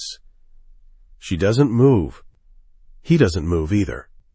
And the space between them, which has been a managed thing since the beginning, becomes, in this moment, something else. Something that neither of them names. Something that simply exists in the particular quality of the afternoon light, and his breathing, and the warmth of being close to someone who has just, without meaning to, been fully honest with you. Her phone buzzes. She looks at it. A name she doesn't recognize, a number she does, because Cade's Lieutenant Soren showed it to her last week as a contact to have in case of emergency. She picks it up. "Miss Callahan," the voice says. "This is Soren. Is Cade with you?" "Yes," she says. She hands the phone across. Cade takes it. She watches his face as he listens. The settling she just observed reverses. Not aggressively, not dramatically, but cleanly, like a door drawn shut by someone who has left a room. He hands the phone back. "I have to go," he says. "What happened?" He stands. He picks up his jacket from the arm of the sofa. He looks at her. "Someone left something on my desk," he says. "In my private office. A message. I need to identify how it got there and what it means." "A message about what?" she says. He pauses. "About you," he says. She stands up. "Tell me," she says. "When I know more," he says. "Tonight." And then he is gone, moving through the penthouse with the contained, particular urgency of a man who does not run, but is in every other way moving very fast, and she is left standing in the living room with the laptop open on the sofa and the story still loading, and the specific, clarifying cold of the knowledge that something just changed. Not between them, not in the arrangement, but around it. Someone inside Cade's world knows she is there. Someone has decided that matters. She closes the laptop. She does not, she realizes, feel fear. She feels something harder and more directional than fear. She feels the precise, focused anger of a woman who has been moved around a board without her consent for the second time, and who is now, quietly and with great intention, deciding that the next move is hers. He comes back at 9:15. She is in the kitchen. She has made dinner, not for performance, not because she felt obligated, but because she needed to do something with her hands for 3 hours, and cooking is the most efficient use of hands she knows. There is pasta on the stove and bread on the cutting board and a glass of wine she has been not quite finishing for an hour. She hears the elevator. She does not turn around when he comes in. "Tell me about the note," she says. The sound of his jacket going over the chair. The particular silence of him standing still, deciding. "It was on my desk," he says. "Hand-delivered, meaning someone was in this building. In my private office, passed 3 layers of security, and left a piece of paper and walked out." He pauses.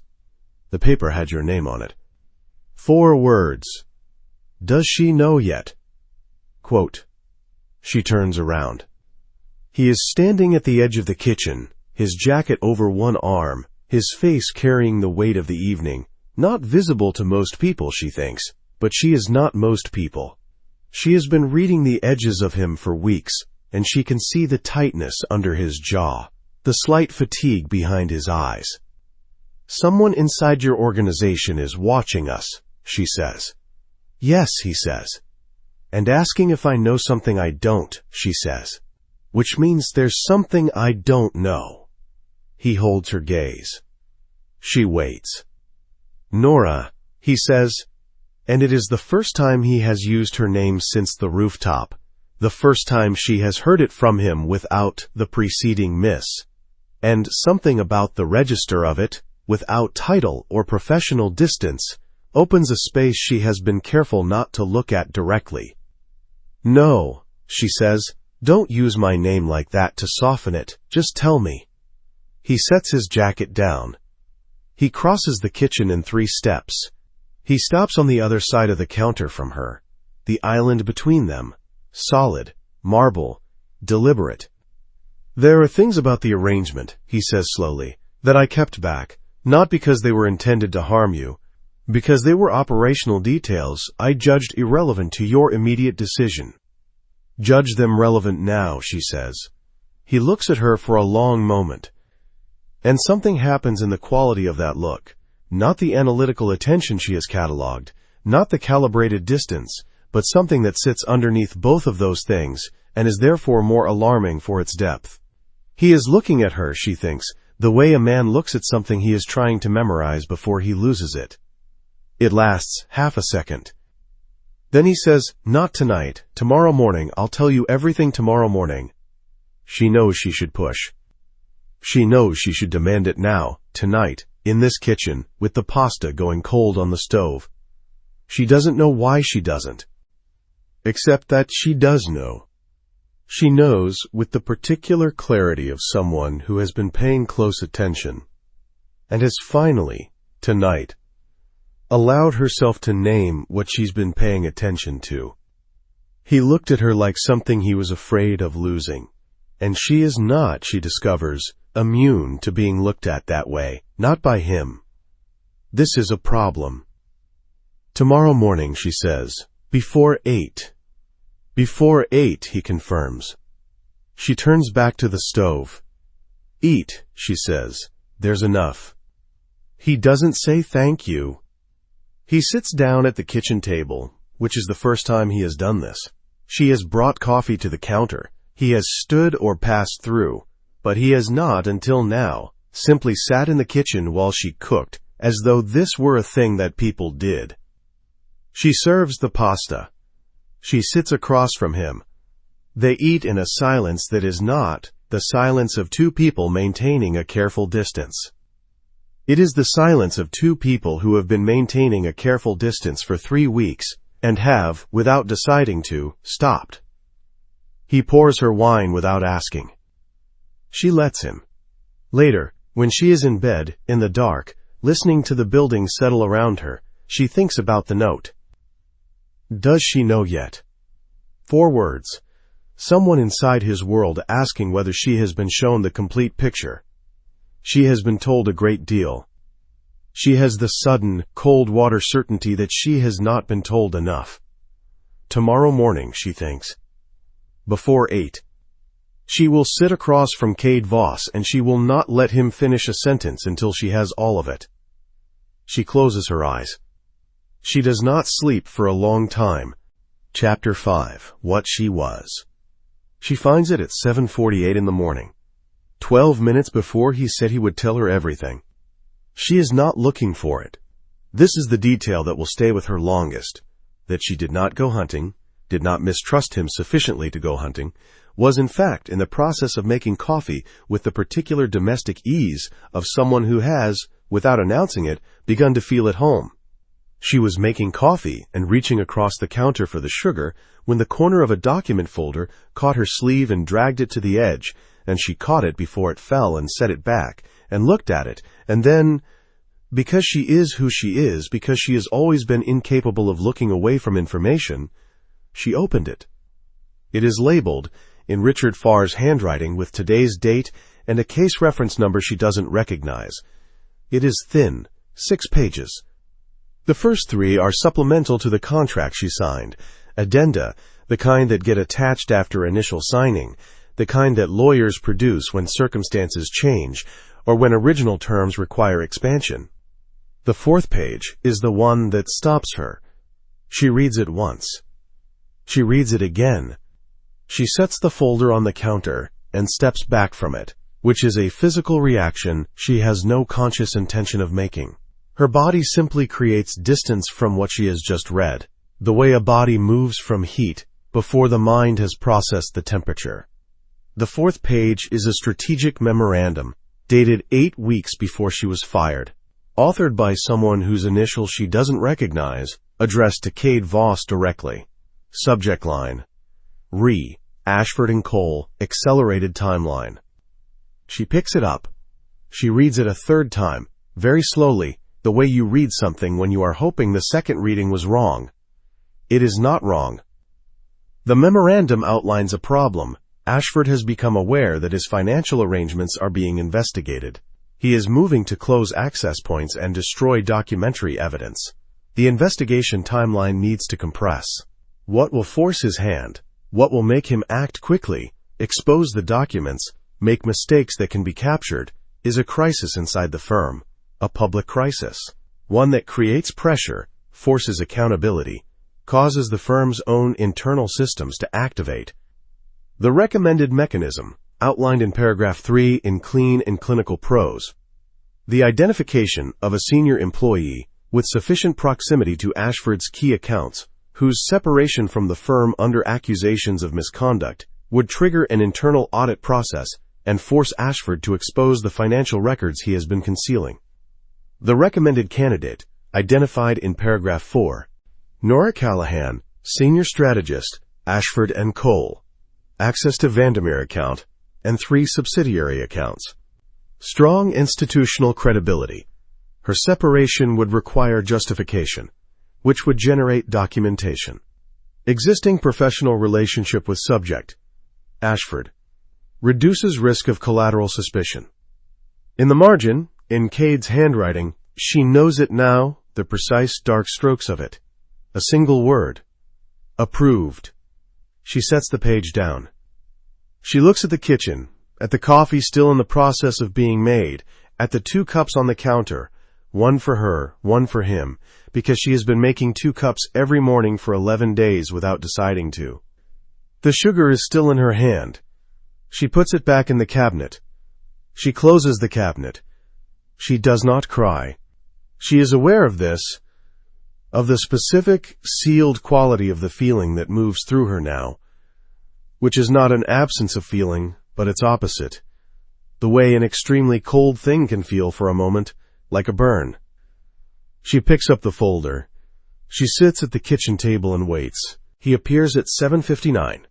He comes in the way he always does. The elevator first, then the quiet sound of him moving through the penthouse, the particular acoustic of his presence, which she now recognizes the way you recognize a specific key in a specific lock. He is carrying his jacket over one arm. He has been out already this morning, which is not unusual. He comes through the kitchen doorway and sees her at the table. He sees the folder. He stops. It is a very small stop, a fractional pause, a single beat of stillness before he resumes walking, but she is watching for it, and she catches it with the specific satisfaction of someone who has just confirmed a thing they hoped was wrong. She pushes the folder across the table. She says nothing. She watches him look at it.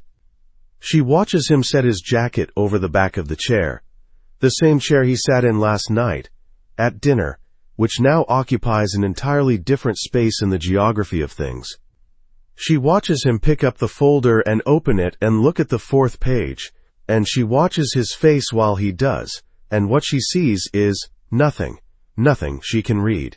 The absolute trained stillness of a man who has been through worse than this and has learned not to let what he feels appear on his face. This is, she thinks, one of the worst things about him.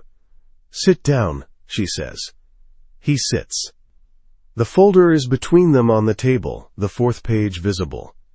She folds her hands in front of her. She has been composing this in the 12 minutes she has been sitting here, the architecture of what she wants to say, the order of it, the specific language she wants to use. She has rehearsed restraint. She is very good at restraint. Restraint has been her primary professional tool for 5 years, and her primary survival tool for longer, and she intends to use it now because she understands, with total clarity, that falling apart in front of this man would be the final indignity in a sequence she did not agree to. Tell me what this is, she says. It's a strategic memorandum, he says. His voice is even, of course it is. Tell me what it means, she says. He holds her gaze. It means, he says carefully, that my team identified your separation from the firm as a mechanism that would accelerate Ashford's exposure. Your team identified my firing, she says. Yes. And you approved it? Yes. She lets the word sit for a moment. She gives it the full weight of its dimensions. So when Graham Ashford stood in front of 41 people and told them I was responsible for errors I didn't make, she says, you already knew that was going to happen. He does not look away. Not the specific form it took, he says. I knew a separation event was planned. I didn't... Stop, she says. He stops. The kitchen is very quiet. The city is outside, going about its morning with its characteristic indifference. The coffee is still warm on the counter. She made 2 cups. You were in the lobby, she says. You were there. You stood there and watched it happen, and then you sent your lawyer to my door 48 hours later. Yes. Because you needed me in your debt, she says. You needed me frightened enough to sign. You needed me to have no other options. He is still. You engineered the crisis, she says, and then you offered to solve it. You used my humiliation as the mechanism and my desperation as the leverage, and you stood in that lobby, and you watched, and you said nothing. Nora. Don't, she says. It comes out quiet, not soft. Quiet in the way that things go quiet. Before a significant shift in weather, the particular held quality of air before something breaks. She is not shouting. She is not going to shout. She is something much colder than shouting. I know what you're going to say, she says. You're going to say that Ashford would have destroyed me anyway. That using my firing was more efficient than engineering something new. That I'm better off for it. That I have money now. That he's being exposed. That I got something out of the arrangement that I couldn't have gotten otherwise. She looks at him steadily. You're probably right about all of it. He holds her gaze without speaking. And it doesn't matter, she says. Not a single part of it matters. Because you sat across a table from me, and you put a contract in front of me that did not include this. You knew exactly what you had done, and you let me believe I was entering into an arrangement that had been built around my situation, not one that had built my situation. You let me be grateful. Her voice is very level. It costs her nothing to keep it level. That is the thing about a feeling this complete. It doesn't shake. You let me be grateful to you. She stands up. He stands up. Sit down, she says. He does not sit down. He stands on the other side of the table and looks at her with the most unguarded expression she has seen from him since she arrived here. Not guilt, exactly, but its precursor. The look of a man who has been seen doing something he cannot defend, and who does not have the architecture for the kind of reckoning that requires. I should have told you before you signed, he says. Yes, she says. If I had told you, you would have refused. Yes, she says. And Ashford would have. I know what Ashford would have done, she says. I'm not arguing about Ashford. I'm telling you that you made a decision about my life without asking me, and then spent 4 weeks sitting in this space with me and eating dinner in this kitchen and standing on that roof, and you did not tell me. You had 4 weeks to tell me, and you chose not to. He is very still. I know, he says. She picks up the folder. She picks up her keys from the hook by the door, which she put there on the first day because she needed one thing in this penthouse that was governed by her own habits. She picks up her coat. Where are you going? He says. She looks at him one more time. There is something in his face in this moment that she has not seen before and does not want to name. A fractional, unguarded thing. The specific expression of a man who is watching something leave that he does not know how to ask to stay.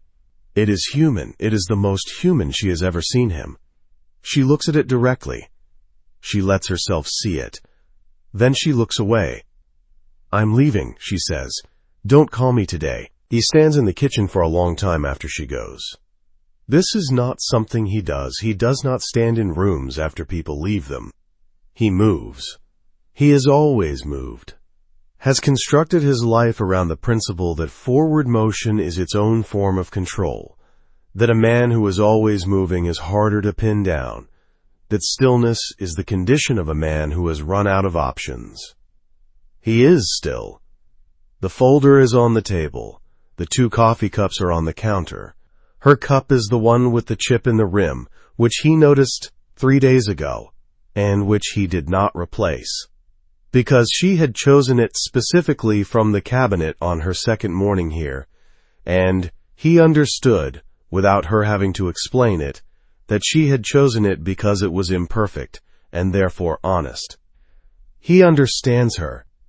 This is the thing he has not admitted to himself with complete clarity until this moment. Standing in the kitchen while her presence is still in the air, the way a sound is still in the air for a fraction of a second after the source stops. He has been building a precise model of her, the way she reads a room, the way she holds her coffee cup in both hands when she is thinking, the way her voice goes its quietest when she is saying something she has decided is important, and he told himself this was operational intelligence. He knows it was not. He has known for approximately 3 weeks that it was not, and he has not adjusted his behavior in response to this knowledge, because adjusting behavior requires acknowledging the thing that makes adjustment necessary, and the thing in question is that Nora Callahan, who came to him frightened and furious and carrying 5 years of betrayal in the particular set of her shoulders, has become, without either of them agreeing to it, without contract or clause or calculation, important to him. Not useful. Important. These are not the same thing, and he spent most of his adult life arranging them into the same category, and apparently he ran out of time to maintain that arrangement somewhere between a rooftop at 2 a.m. and a kitchen table on a Saturday where she sat across from him and told him she wasn't afraid of abstractions. He picks up her cup. It is still warm. He sets it down. He picks up his phone, and he looks at it for a moment, and then he puts it down without calling anyone, because there is no one to call and nothing to do that will change what has just happened, and he is a man who does not perform action when action will not produce a useful result. What he needs to do is something he does not know how to do. He needs to earn it back, not with money, not with strategy, not with the operational vocabulary he has spent 20 years developing. She said it herself 8 days ago on the sofa while the Globe story loaded and the city went about its business beyond the windows. The right thing and the thing she was asking for were different. She said it about her mother. She meant it about herself. He looks at the door where she left. He thinks about the moment she picked up her keys, the hook by the door, the habit she imported on her first day, the small domestic act of ownership in a space that wasn't hers. He thinks about the 11 mornings of coffee and the one dinner and the roof. He thinks about the way she looked at him when she said, "I know," in response to, "I won't harm you." The specific quality of that, "I know," which was not acquiescence but recognition, the sound of someone who has assessed a person and decided the assessment is correct. She assessed him, and she was right. And then he proved her wrong. He sits down at the kitchen table. He folds his hands. He sits in the silence of the apartment, which is a different silence now. Not the curated quiet of a space held in perfect control, but the silence of a room something has left. He stays in it. For the first time, in as long as he can remember, he does not reach for forward motion. He simply stays. She is at Jade's apartment on the South End by 9:30. Jade does not ask questions. This is one of the primary qualities that has made her Nora's closest friend for 11 years. She takes one look at the face of the person who has arrived at her door, and she makes a decision about what they need, and she provides it without requiring the full narrative first. What she provides is tea, a blanket, and the sofa in that order. Nora sits in it and looks at the wall for a while. "He used me," she says eventually. Not to Jade, precisely, to the room, to the specific quality of saying it out loud for the first time. "Tell me," Jade says. She tells her. Not all of it. Not the surveillance room, not the rooftop, not the warm weight of his hand on hers at 2 a.m. The structural facts, the contract, the investigation, the memorandum, the approved notation in the margin in his handwriting, the shape of what he built, and her position inside it. Jade is quiet for a long moment when she finishes. "What are you going to do?" she says. Nora looks at the wall. "I don't know yet," she says. "I'm not going back today. I might not go back." "Do you want to go back?" The question lands in the specific way that Jade's questions always land, without agenda, without an answer already built into them, genuinely open. Nora looks at the wall. She thinks about the folder, the approved notation, the 41 people in the conference room, and Graham Ashford's unblinking face, and the 5 years she spent building something in a house that was already a trap. She thinks about 11 mornings and the chip in a coffee cup and a newspaper folded to her section. She thinks about, "I know, and I won't," and the particular honesty of a man who does not arrange the truth into a better shape, even when the truth is that he did something wrong. She thinks about what he looked like in the kitchen doorway when she picked up her coat. "I don't know," she says. It is the most honest answer she has. Her phone is off. She does not turn it on.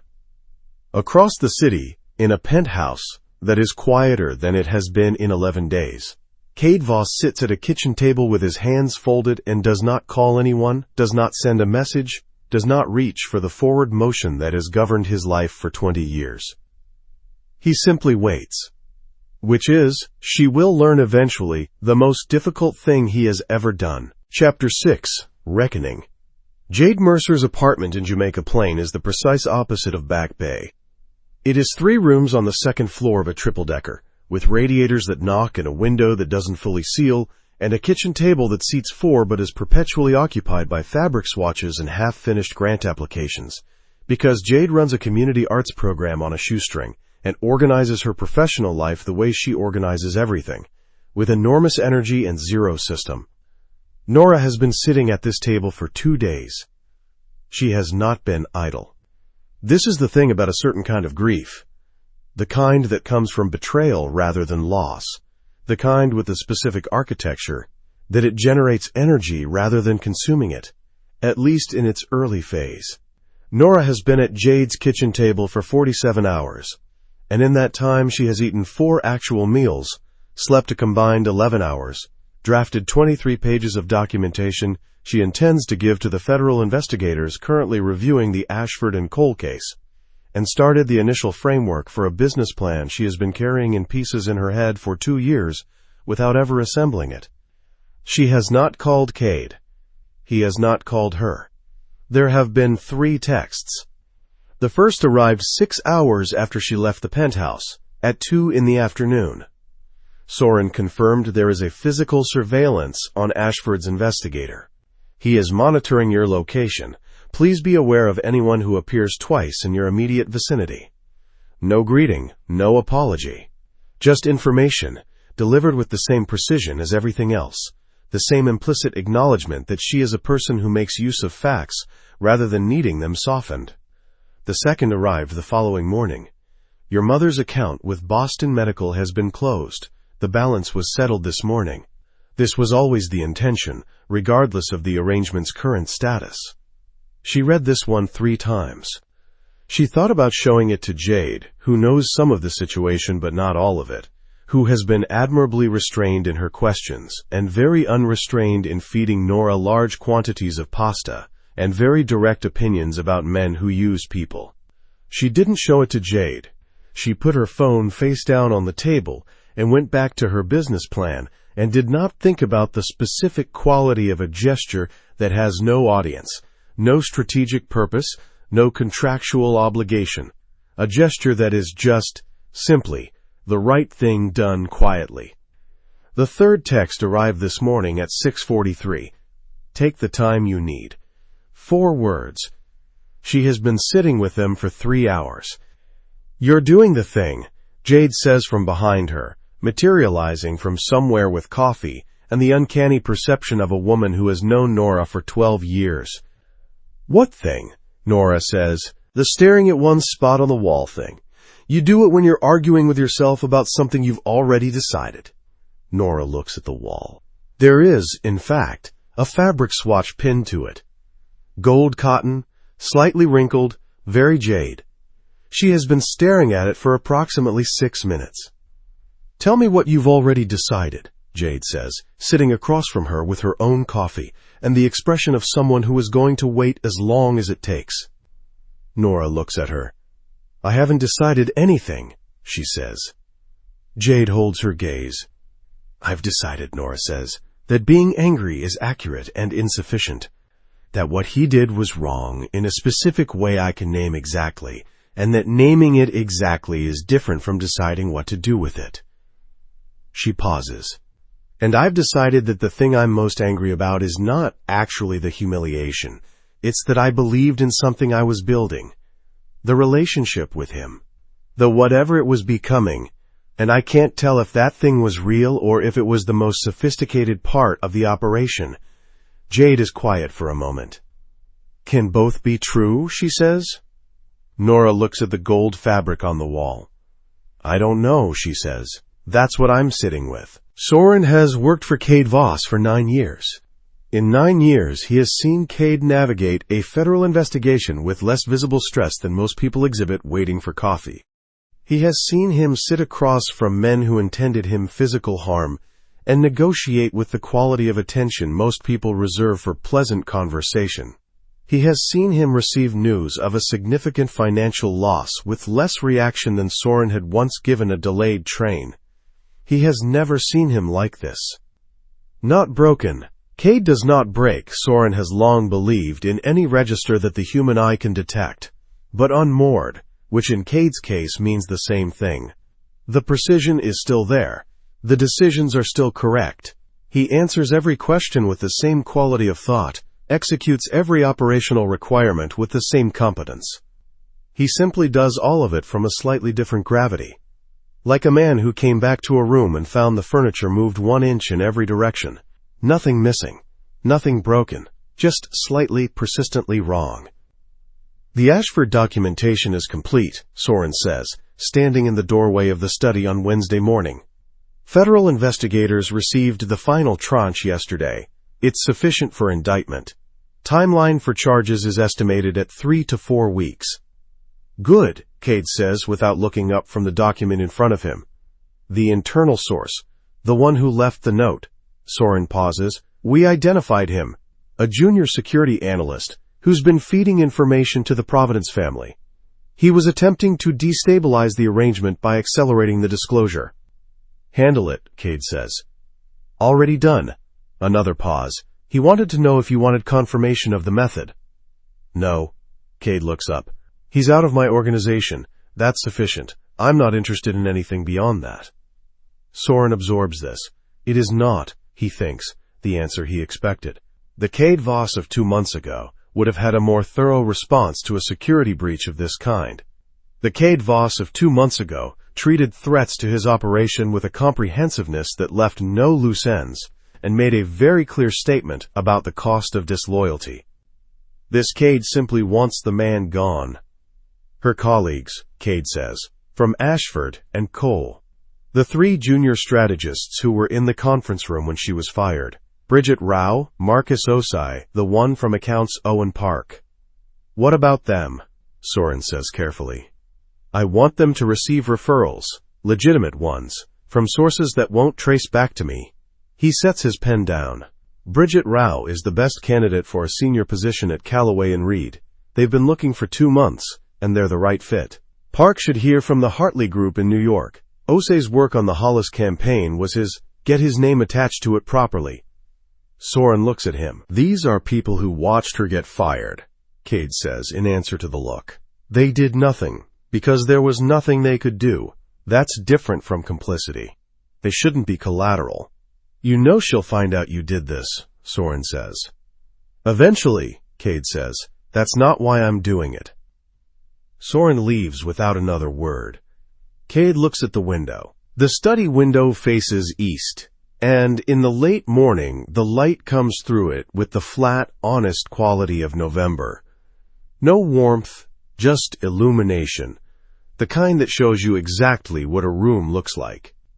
The surveillance wall is down. He took it down the morning after she left, removed every photograph and connection line and pinned document. rolled the whole of it into careful cylinders, and put it in the safe.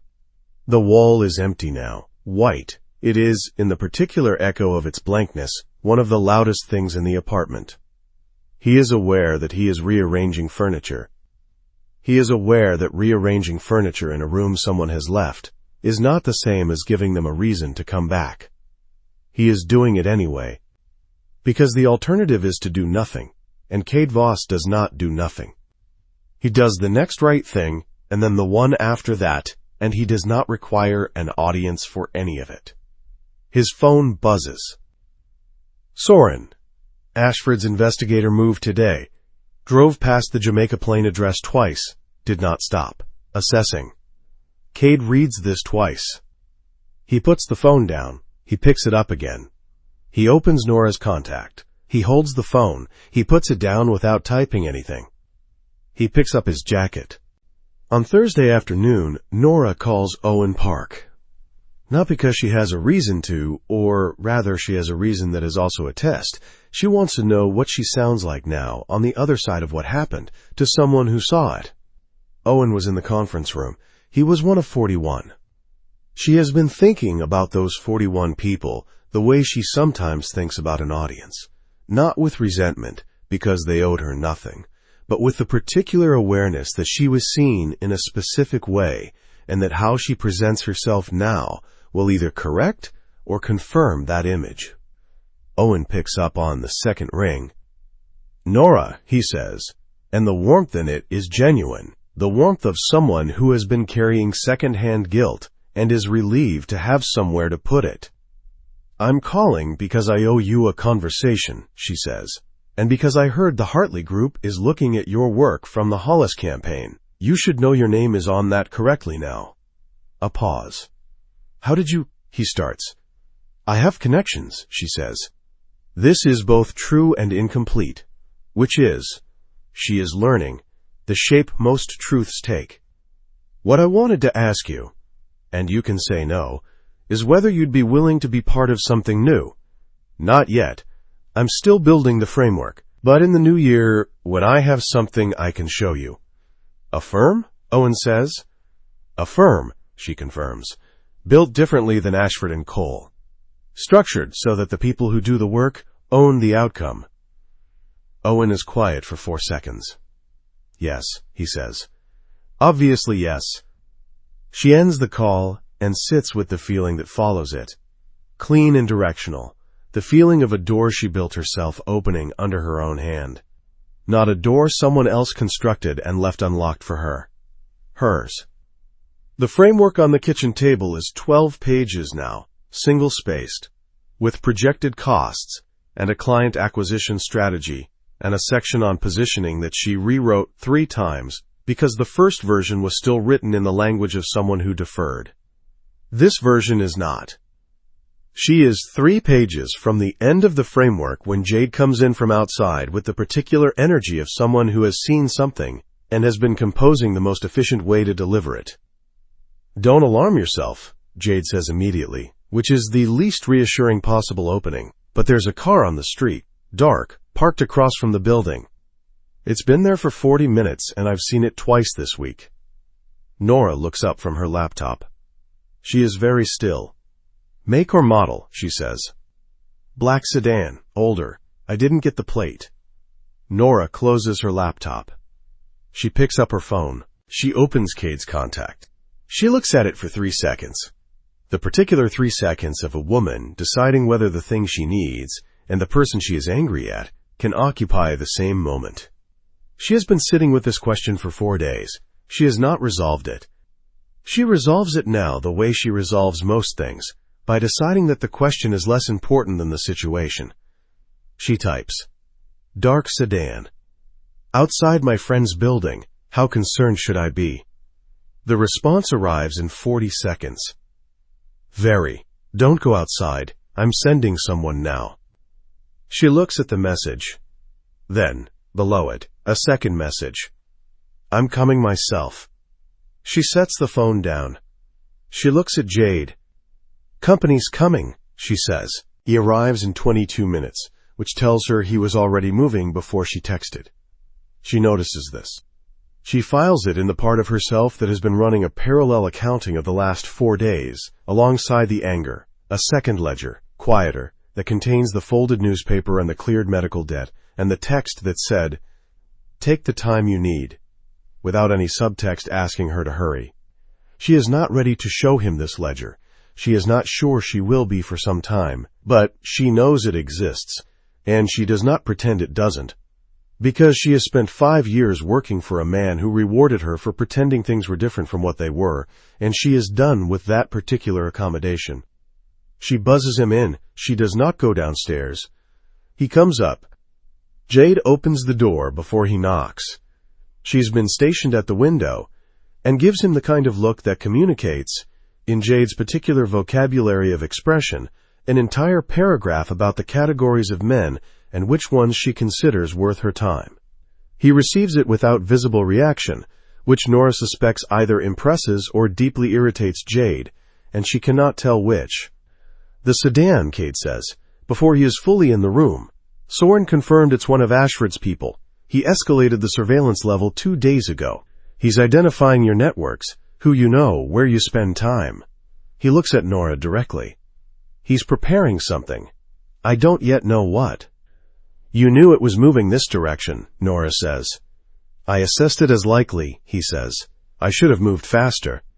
This, she notices, is the closest thing to a concrete admission of error she has heard from him. Not the broad acknowledgement of the arrangement's architecture, which he gave her readily enough, but a specific operational failure, a thing he should have done and didn't, stated plainly. She doesn't soften it for him. She lets it stand. "What do you want to do?" she says. He looks at her. "I want you somewhere safe while I identify the full scope of what he's planning," he says. "Not the penthouse, if that's your preference. Somewhere of your choosing. Soren's team will cover it without being visible." "Of my choosing," she says. There is something in the deliberate quality of it that she registers. He is not telling her where to go. He is not arranging her into a position that serves his operational logic. He is asking. "Yes," he says, "I'm not making decisions about your location without your agreement." Jade makes a sound from the corner that is almost certainly commentary. Nora looks at her friend, then back at Cade. "Give us a minute," she says to Jade. Jade looks between them with the expression of a woman who has very strong opinions and is making the professional decision to keep them until later. She retreats to the bedroom with her coffee, pulling the door not quite shut behind her in the manner of someone who is absolutely still listening. Nora looks at Cade. He is standing in Jade's kitchen, all mismatched chairs and fabric samples and the particular domestic disorder of someone who lives fully in their space. And he looks, she thinks, like a man who exists in a category that does not match his surroundings, which is perhaps the first time she has seen him outside his own architecture. He is not diminished by it. He is simply visible in a way the penthouse never quite allowed. "I'm not ready," she says, "to have the conversation, the full one." "I know," he says, "but I'm not going to let Graham Ashford make decisions about my geography, because you and I are unresolved," she says. "So I'll go somewhere Soren's people can cover, not the penthouse." He nods. "There's a property in Cambridge," he says, "low profile, small. It's been used by people who needed to be off the main grid for a period. No association with my name in any public record." "Fine," she says. He doesn't move immediately. He stands in Jade's kitchen with his hands loose at his sides, and she watches him do what she has watched him do a dozen times in the last 4 weeks. The visible consideration, the something he is deciding whether to say. "I want to tell you something," he says. "Not yet," she says, "not tonight." He looks at her for a long moment. "All right," he says. He takes a card from his inside pocket and sets it on the kitchen table, an address in Cambridge, a phone number, a key attached by a clip. He does not look at her as he sets it down, which she thinks is the most careful thing he has done yet, giving her the option without the weight of his eyes on her choosing. He turns to leave. He is almost to the door when she says his name. He turns. She is looking at the card on the table, not at him. "The people from Ashford and Cole," she says. "Owen Park received a call from the Hartley Group. Bridget has an interview at Callaway and Reed next week. Those aren't coincidences. The kitchen is very quiet. No, he says, they're not. She still doesn't look at him. He waits. I'm not ready to tell you what that means to me yet, she says, but I wanted you to know I know. He stands in the doorway for 3 seconds. Okay, he says. And then he is gone, and Jade appears from the bedroom with the expression of someone who has been listening very carefully and has revised at least one of her opinions, and Nora picks up the key from the table and holds it in her hand and feels, for the first time in 4 days, the precise shape of a question she has not yet answered. What does a man look like when he is trying to become someone who deserves you? She is beginning to understand. She is not yet ready to decide what to do with the understanding. But somewhere in the careful geometry of the last 22 minutes, the speed of his arrival, the card placed without pressure, the name left in the doorway like the most restrained kind of offering, she feels something loosen in the center of the thing she has been holding. Not forgiveness. Not yet. But the first indication that forgiveness has a door and that she is the one who holds the key to it. Which, she thinks, tucking it into her pocket, standing in Jade Mercer's kitchen with the November light going thin outside, is exactly as it should be. Chapter 7. Convergence. The Cambridge property is a row house on a street of row houses, which is to say, it is unremarkable in the specific, deliberate way that only very carefully chosen things are unremarkable. Nora notices this within the first 10 minutes of arriving. The neighbors on both sides keep regular hours.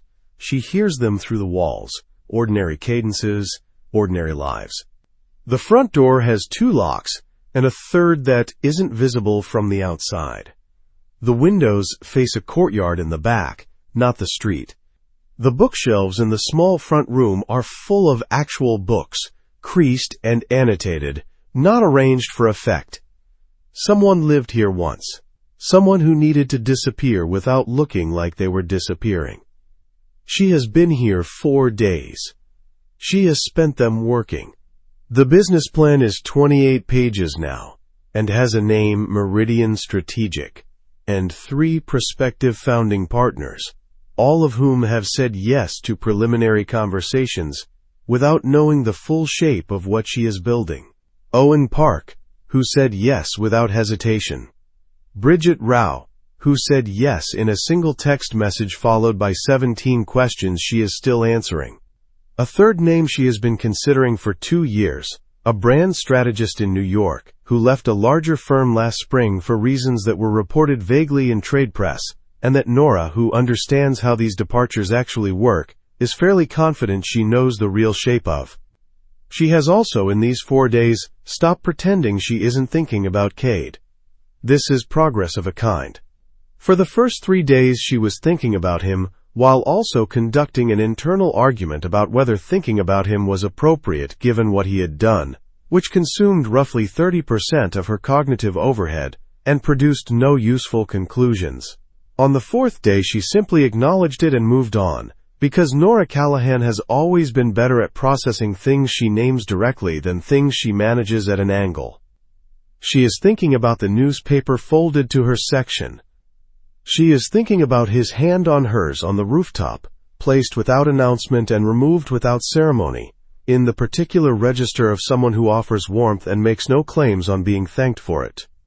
She is thinking about the word necessary, which he has not said to her but which she has, in some capacity she does not yet fully understand, felt the shape of.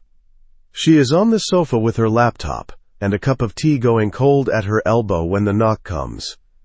2 knocks, measured. His. She sets the laptop down. She crosses to the door. She has known, for the last hour, that he was coming. Soren's team notified her of any approach to the property, a courtesy she accepted without argument. And an hour ago her phone showed an incoming vehicle that she identified by its timing as his. She has spent the hour finishing a section of the business plan that needed finishing and not thinking too carefully about what she is going to say. She opens the door. He is standing on the step in the November dark, no coat despite the cold, the same quality of deliberate stillness that she has spent weeks learning to read. He is holding nothing. His hands are at his sides, open, which she notes because Kadvos's body language is a precise instrument, and open hands mean he has come without leverage, without strategy, without anything but himself. "I'm not here to ask you back," he says, before she has spoken. She looks at him. "Then why are you here?" she says. "Because there are things I said I'd tell you," he says, "and I didn't, and I think you deserve them before you decide anything." She steps back from the door. She lets him in. They sit at the small kitchen table, which is the only table in the house, and he does not remove his jacket, and she does not offer him tea, and neither of these things is an accident. "The arrangement started as I described in the document," he says. He is looking at the table, not at her. Not avoidance, she has learned to distinguish the two. This is the look of a man gathering himself to say something at the precise level of honesty it requires. "You were identified as a mechanism. Your firing was a catalyst I engineered the conditions for. All of that is accurate, and I won't revise it." "I know," she says. "What the document didn't capture," he says, "is the 30 days after you moved in." She is very still. "The arrangement was supposed to be functional," he says. "You understood the public role. You were capable beyond what I anticipated, which I say as information, not flattery. I expected to maintain the same quality of remove I maintain with every operational element I manage. I did not." "Why not?" she says. He looks up. "Because you argued with me in my own kitchen at 6 in the morning, and drank my coffee without asking, and you were right about everything, and you were angry in a way that was precise rather than destructive, and you stood on a roof in the dark and told me something true about your mother without performing it, and—" He stops. He is not a man who runs out of words. He is a man choosing, with visible effort, to give her unperformed ones. "I stopped calculating you," he says, "somewhere in the 3rd week. I don't know the exact moment. I know it happened." The kitchen is quiet. Outside, a car passes on the street. "That's not sufficient," she says. Not unkindly. Precisely. "I know," he says. "It's not an argument. It's context. The thing I came to say is different." She waits. He looks at her directly, the full, unmediated attention she has catalogued as his most unguarded register, the one that costs him something he does not usually spend. "What I did to you was wrong," he says, "not operationally incorrect. It worked, it was effective, it accomplished what it was designed to accomplish. It was wrong in a human sense. You trusted something that I had engineered you into a position to need. You made a decision you believed was informed. It wasn't. That's not something I can correct by clearing a debt or finding your colleagues new positions or standing at a door in Cambridge in the cold." He pauses. "I know that. I'm not here to tell you it's corrected. I'm here to tell you I understand what it was." She looks at him for a long time. Something moves in the center of what she has been holding for a week. Not dissolving, not collapsing, but shifting. The way a weight shifts when you finally set it down in the right place. "There's something else," she says. "Yes," he says. "Tell me." "The arrangement, the contract, has a dissolution clause that I haven't invoked," he says. "It can be terminated by mutual consent at any time with full settlement of terms. I want to invoke it, not to release you from obligation. You have no obligation to me anymore. That's the reality, regardless of paper. But because I don't want you bound to something that started in bad faith." He holds her gaze. "I want to dissolve the contract, formally, and then, if there is anything between us, I want it to be because you chose it without anything binding you to it." The room is very, very quiet. Nora looks at the table. She looks at the window, the courtyard behind it, the small square of November sky. She thinks about the rooftop. She thinks about 41 people in a conference room and a charcoal blazer and 5 years of work that she built herself that was always hers, that Graham Ashford could repackage but could never actually possess. She thinks about what it means to choose something when you have already been through the experience of having your choices made for you. and what it means to trust your own judgment on the other side of that. She looks at him. "I'm not ready," she says, "to tell you that it's resolved, what you did and what it cost me. I'm not going to perform forgiveness I don't have yet." "I'm not asking you to," he says. "But," she says, a pause. She measures this next word with the same care she measured everything tonight. "I'm not done." He holds very still. "With what?" he says. "With finding out who you are when you're not managing something," she says. "I've seen fragments of it. The roof, the newspaper, the way you sat in Jade's kitchen and looked like a man in the wrong element and didn't try to correct for it. I want to know the rest of it. Whether it's worth knowing." She pauses. "That's not forgiveness, that's a question, and I'm keeping the right to withdraw it." Something happens in his face. Not relief. She doesn't think it is relief exactly, though it might be adjacent to it. More like a man who prepared for a door to be closed and is standing in front of one that is not yet open but is also, demonstrably, not shut. "One condition," she says. "Name it," he says. "When Ashford falls," she says, "I'm in the room." His phone rings 40 minutes later. They are still at the kitchen table, not touching, not performing proximity, but present in a way that has changed in quality from when he walked in. There are 2 cups of tea now, which she made without ceremony while they were talking, and his is half finished. This is not a detail she has overlooked. He picks up. She watches his face. What she sees is not the sharp contraction of managed bad news. It is something slower and more precise, the expression of a man who is receiving information that confirms an assessment he already made and did not want to be right about. "How long ago?" he says. Then, "Keep it contained." Then, "I'm coming in." He ends the call. "Tell me," she says.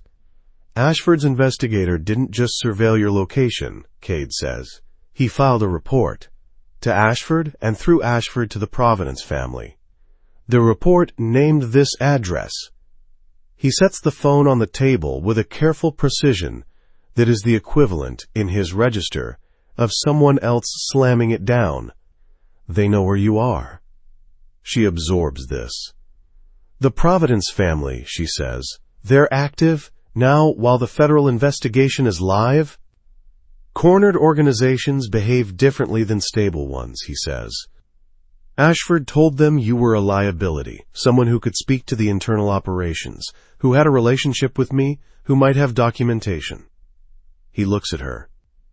"They want to remove the liability before the indictment." The word remove sits in the kitchen air between them. Nora looks at the window. The courtyard. The small square of sky. "When?" she says. "Soren thinks tonight," he says. The timing of the report, the surveillance level escalation, it's consistent with preparation for immediate action. She is quiet for 3 seconds. "What do you need from me?" she says. He looks at her. This, she thinks, is the question he was not expecting. Not, "What do we do?" Not, "What happens now?" But the specific question that names her as an active participant in her own safety, rather than an object of it. She watches him recalibrate. "You stay with me tonight," he says, not as a condition, as the safest available option. "My security team can cover the penthouse at a level that this address can't match. One night. Then we reassess." "Not the penthouse," she says. He nods once. "There's a property in Beacon Hill. Soren uses it. No connection to me in any record." "Soren stays on the exterior," she says. "You and I are inside." "I'm not spending the night surrounded by people I don't know." "Agreed," he says. She stands. She closes the laptop on the table. Meridian Strategic. 28 pages, 3 founding partners. And she picks up her coat from the back of the chair, and she looks at him. "When this is over," she says, "Ashford is in a room, and I'm there. That's the condition." "You'll be there," he says. She holds his gaze for a moment. Then, "Let's go," she says. The Beacon Hill property is the upper 2 floors of a federal townhouse, accessed through a side entrance on a cobbled alley that smells of wet stone and old money, and the particular Boston November that has no equivalent anywhere else. Soren meets them at the car, exchanges 4 words with Cade, deploys himself and 2 others to the exterior perimeter with the efficient invisibility of a man who has done this many times and has no interest in being visible while he does it. Then he is gone. Then they are inside. The apartment is older than the Cambridge house, more interior, wood paneling, a deep fireplace, the particular density of a room that has absorbed decades of quiet. Cade crosses to the fireplace and, with the unceremonious efficiency of someone who has been here before, builds a fire. She does not offer to help. She watches. This is a thing she has noticed. He is competent at physical tasks in a way that comes from practice rather than performance. He built the fire the same way he makes his coffee, the same way he drives, with the attention of a man who has decided this thing is worth doing correctly and sees no reason to do it any other way. She sits on the sofa. He sits in the chair across from it. The fire takes. "Tell me something," she says, "something that isn't about the investigation." He looks at her. "What do you want to know?" he says. "Who was in this apartment?" she says. "The last person who needed to disappear for a while." He is quiet for a moment. "A woman," he says. "A financial analyst who had been laundering money for the Providence family without knowing the full scope of what she was facilitating. When the scope became clear to her, she contacted me. She spent 6 weeks here while the documentation was prepared. She testified. She moved to Portland, Oregon. She started over." Nora looks at the fire. "Did she know," she says, "that the person who put her here was the same person who was building the case against the organization she'd been laundering for?" "Yes," he says. "I told her on the first day." "Why?" "Because she was going to figure it out," he says. "And when people figure things out that you've hidden, it's worse than if you'd told them." The room is very quiet except for the fire. "You should have told me that in October," she says. "Not with heat, with the flat, accurate weight of a true thing." "Yes," he says, "I should have." She looks at him across the low light of the fire. He is watching her the way he was watching her at the gala, not assessing, not calculating, just present in the complete, undefended way that is the most alarming thing about him. She has decided not to pretend she doesn't find it alarming. She has also decided not to pretend that alarming, from Cade Voss, is purely a warning. "I'm going to need time," she says, "after all of this, to decide what I think about you on the other side of it, not the arrangement version of you, the actual one." "I know," he says. "I'm telling you so you know not to rush it," she says. "I make decisions quickly in professional situations. I don't make them quickly about people, not since I made one too quickly about Graham Ashford." He holds her gaze. "I'll wait," he says, and then, after a pause, "however long it takes." It is such a simple thing. 5 words. She is aware, from her knowledge of him, exactly what those 5 words cost, from a man who manages timelines, who builds operational structures, who does not offer open-ended commitments to uncertain outcomes. Those 5 words are the least hedged, least conditional, most expensive thing he has said to her. She looks at the fire. "All right," she says quietly. Later, much later, when the fire has burned down to a steady low heat, and Soren has confirmed twice by text that the exterior is clear and the threat has not materialized tonight, she falls asleep on the sofa with a blanket she found in the hall cupboard, and she is asleep within 4 minutes, which is either a sign that she trusts this space or a sign that she is exhausted, and she has decided not to examine the distinction too closely. Cade does not sleep. He sits in the chair across from her, and he watches the fire, and he watches her sleep with the quality of attention that is, by now, the only quality he has where she is concerned, complete and ungoverned, and costing him something every time. His phone shows a message from Soren at 2 a.m. 2 men were outside the Cambridge house at midnight. They didn't find her. They know she's gone. They'll be looking. He reads it. He looks at her sleeping. He thinks about what it means to protect something versus what it means to deserve it, and whether the gap between those two things can be closed, and how long it takes. He decides, as long as it takes. He puts his phone away. He keeps watch until morning. Chapter 8. The Fall and the Surrender. She wakes before he does. Not because she slept lightly, she slept deeply, the clean unconsciousness of a body that finally trusted its surroundings enough to fully release, but because she is, constitutionally, a person who wakes before the alarm. She lies on the sofa for a moment with her eyes open, the Beacon Hill apartment settling around her in its morning iteration, and she looks at the ceiling and catalogues what she feels. Something has shifted. Not resolved. She is careful with that word. She has watched herself for the last 2 weeks the way you watch a wound, not with impatience, but with honest attention, and she knows the difference between a thing that is healed and a thing that is clean and tending toward it. She is in the latter territory. The anger is still there, precise and correct. It has simply stopped occupying the entire room. What occupies the room now is something else. She turns her head. Cade is asleep in the chair. Not comfortably. He is in his jacket, his head tilted at the angle of someone who did not intend to sleep, who sat through the night holding a perimeter, and finally lost the argument with his own exhaustion at some point in the gray pre-dawn. His face, in sleep, is the face she has seen in fragments throughout the last weeks, the jaw without its daytime tension, the eyes not performing their controlled focus. He looks younger. He looks, she thinks. And this is the thing she has been sitting with since the kitchen in Cambridge, like a man who has been vigilant for so long that he has forgotten what it costs him. She makes coffee. She makes it the way she makes it for herself, the way he takes it, which she has known for 3 weeks, and she carries a cup to the table beside his chair and sets it down without touching him, and she takes her own to the window and stands there looking at Beacon Hill in its morning iteration, the cobblestones wet from overnight rain, the federal houses in their contained, serious beauty. She hears him wake, the small shift of the chair, the particular quality of breathing that changes when someone crosses the threshold. "The coffee is beside you," she says without turning. A pause.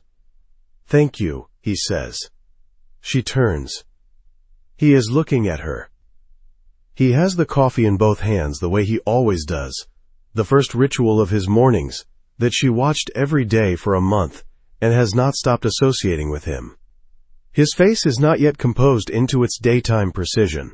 She is seeing it before that, before the managed quality reinstalls itself, and what she sees is a man who is simply tired and present, and glad she is standing in a window with coffee.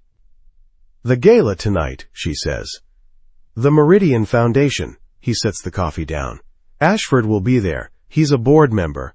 He can't absent himself without it reading as a response to the investigation. And the federal investigators, they've been informed. They want him in public, accessible, before the formal arrest. Tonight is the last event he attends as a free man." She holds the warmth of her cup and looks at the wet cobblestones. "You said I'd be in the room," she says. "You will be," he says, "beside me, as we agreed." She nods. "I need to go home first," she says. "My apartment. I have a dress there." "Soren will take you," he says. "He'll stay outside." "I know," she says. She finishes her coffee. She looks at him one more time. The rumpled jacket, the tiredness, the man who spent a night awake in a chair so that she could sleep on a sofa without concern. And she says, before she has entirely decided to, "I noticed you were still in the chair." He looks at her steadily. "Yes," he says. She picks up her coat. "I noticed," she says again, and leaves it there and goes. The Meridian Foundation Gala occupies the entirety of the Boston Public Library's McKim building. 3 floors of Italian Renaissance stone, every room available, the marble staircases lit from beneath in the specific amber of an event that wants to look like history being made. Nora has been in this building before.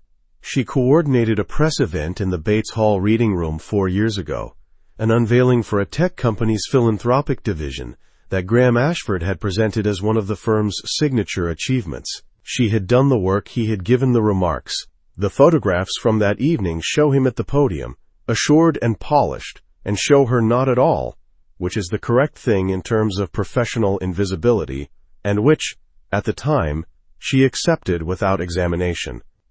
She is not invisible tonight. The dress is the one she chose herself. She went to her apartment after Soren drove her there, moved through her own space with the particular attentiveness of someone returning after an absence and cataloging what has changed. And she pulled from the back of her closet a dress she bought 2 years ago for an event she ended up not attending.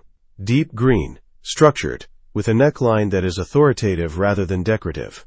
She put it on in her own apartment, in her own mirror, and she looked at herself and thought, yes, with the simple finality of a decision that is long overdue. Cade meets her at the entrance. He has changed. Dark suit, no tie, the contained elegance that is his natural register in these rooms. He looks at her when she arrives the same way he looked at her the first gala night, that fraction of a second before the composure reinstalls, the involuntary quality of his focus when it finds her. She has stopped pretending she doesn't see it. He offers his arm. She takes it. They walk in. The room is larger than the Harrington Gala, broader, more complex in its social geography, more people, more currents, more eyes tracking the entrance. She feels them and does not perform for them, which is perhaps the truest thing about who she has become in the last month. She used to manage rooms from the outside, constructing other people's visibility. She no longer needs to manage anything from a position of service. Second floor, Cade says quietly. Northeast corner. He arrived 20 minutes ago. She doesn't look immediately. She moves through the first floor with him, the measured circulation of two people who belong in this room and are in no hurry to demonstrate it, and she speaks to 3 people she knows and introduces herself to 2 she doesn't. And she does all of this while being acutely, precisely aware of the northeast corner of the second floor. They take the staircase at 7:40. She sees him before he sees her. Graham Ashford at 61 is a man who has spent decades constructing his appearance. The silver temples, the bespoke suit, the quality of assured attention that he has practiced into something that resembles the real thing if you have not spent 5 years close enough to see what it is not. He is talking to a woman from the foundation board, his expression warm and directed, performing with the fluency of long practice. He turns. His eyes find her. She watches it happen, the thing his face does when he sees her, not guilt, not fear, not the clean response of someone with a conscience. Something more complicated and more revealing, the specific expression of a man who built a version of events and has been living inside it and is suddenly confronted with the person the version required him to erase. She holds his gaze. She does not look away. He looks away first. It takes 4 seconds. She has counted enough silences and enough seconds in the last month to know that 4 seconds from a man like Graham Ashford is the entire confession. Cade's hand presses lightly at the small of her back. Once, brief, present. She doesn't need it for the reason it was offered at the first gala. She takes it anyway. It happens at 8:53. Later, she will remember it in the particular fragmentary way that significant moments tend to preserve themselves, not as a continuous film, but as a series of still images, each one carrying more weight than the sequence. The 2 federal agents in evening wear who she noticed when they arrived and identified by their quality of attention, present, unhurried, positioned near the exits. The way Ashford's conversation partner excused herself at 8:49, which Nora now understands, was not coincidence. The way the room's social current shifted, almost imperceptibly, as 3 things moved toward convergence. She is standing 12 feet away when they approach him. He sees them coming. She watches him see them, watches the specific, awful quality of recognition that moves through a person when the thing they have been managing toward finally arrives and proves itself unmanageable. His face does not collapse. He is too practiced for collapse, but something in the practiced structure of it becomes visible in a way it never was, across 5 years of conference rooms and client dinners. The effort of it. The enormous, continuous effort of being Graham Ashford. The agents are professional and quiet. This is not an arrest designed for theater. There are no raised voices, no handcuffs in plain sight. There is a hand at his elbow, a murmured exchange, a movement toward a side corridor that is already cleared. He goes with them with the dignity of a man who understands that the only thing he controls now is how he leaves the room. He passes within 6 feet of her. He looks at her. She does not know afterward how long the look lasts. It is long enough to contain something. Not apology. She does not believe he is capable of that in any form she would recognize, but something that she thinks is close to acknowledgement. The specific look of a man who sees, in the person in front of him, the accurate cost of what he did. She does not say anything. She doesn't need to. She has been the most present person in this room, standing straight in a green dress she chose herself, beside a man she chose to stand beside tonight. She has said everything she needs to say, simply by being here. By being the version of herself that Graham Ashford spent 5 years trying to prevent. He is gone from the room in 90 seconds. The social current resumes around her. Not everyone saw, or those who saw are too practiced to react visibly, or both. The room continues. The music continues. She becomes aware that she is very still. She becomes aware that Kate is watching her. She turns to him. His expression is not triumphant, not satisfied, not the expression of a man who has achieved a strategic objective. It is simply attentive, open. The look she has catalogued as his most unguarded register, directed at her with the unself-conscious completeness that is the most alarming and the most real thing about him. "How do you feel?" he says. She considers the question with the honesty it deserves. "Like I watched something end," she says, "and like the thing on the other side of it is still being decided." He nods once. "Yes," he says, "it is." They leave at 9:15. Not urgently. The event continues. There are people who want to speak to Cade, people who will note his departure and interpret it, and he manages this with the fluency of a man who has always understood that how you leave a room tells people what the room was for. He says 3 goodbyes that are each exactly long enough. He doesn't rush her. Outside, the November air is clean and cold. The library's stone steps descending to Copley Square, the city doing its nighttime work around them. Soren is with the car 30 feet away, close enough, far enough. Cade stops on the steps. He reaches inside his jacket. He produces an envelope. She knows what it is before he hands it to her. She knew it was coming, has been knowing since the Cambridge kitchen, the particular shape of a thing you're waiting for when you've stopped pretending you're not waiting for it. Contract dissolution, he says, mutual consent, all terms settled. You owe me nothing, and I owe you the $300,000 completion bonus regardless, because you held every obligation that was yours to hold. She takes the envelope. She looks at it. The completion bonus, she says. I don't want it. He looks at her steadily. It's not contingent on... I know, she says. I don't want it. I want what I built. I want Meridian Strategic and my 3 founding partners and the business plan I wrote in a kitchen in Jamaica Plain while I was angry enough to build something real. That's mine. I earned it before I ever walked into your office. He is quiet. Yes, he says. You did. She holds the envelope. Then she opens it, and she reads the first page. The formal language of termination, the settlement of terms, the clean legal close of what began in a Back Bay conference room 6 weeks ago. And she signs where indicated, using the pen she took from inside her own bag without asking him for one.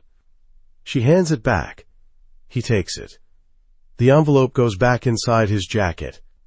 They stand on the library steps with the city around them, and the thing that was between them is now formally nothing.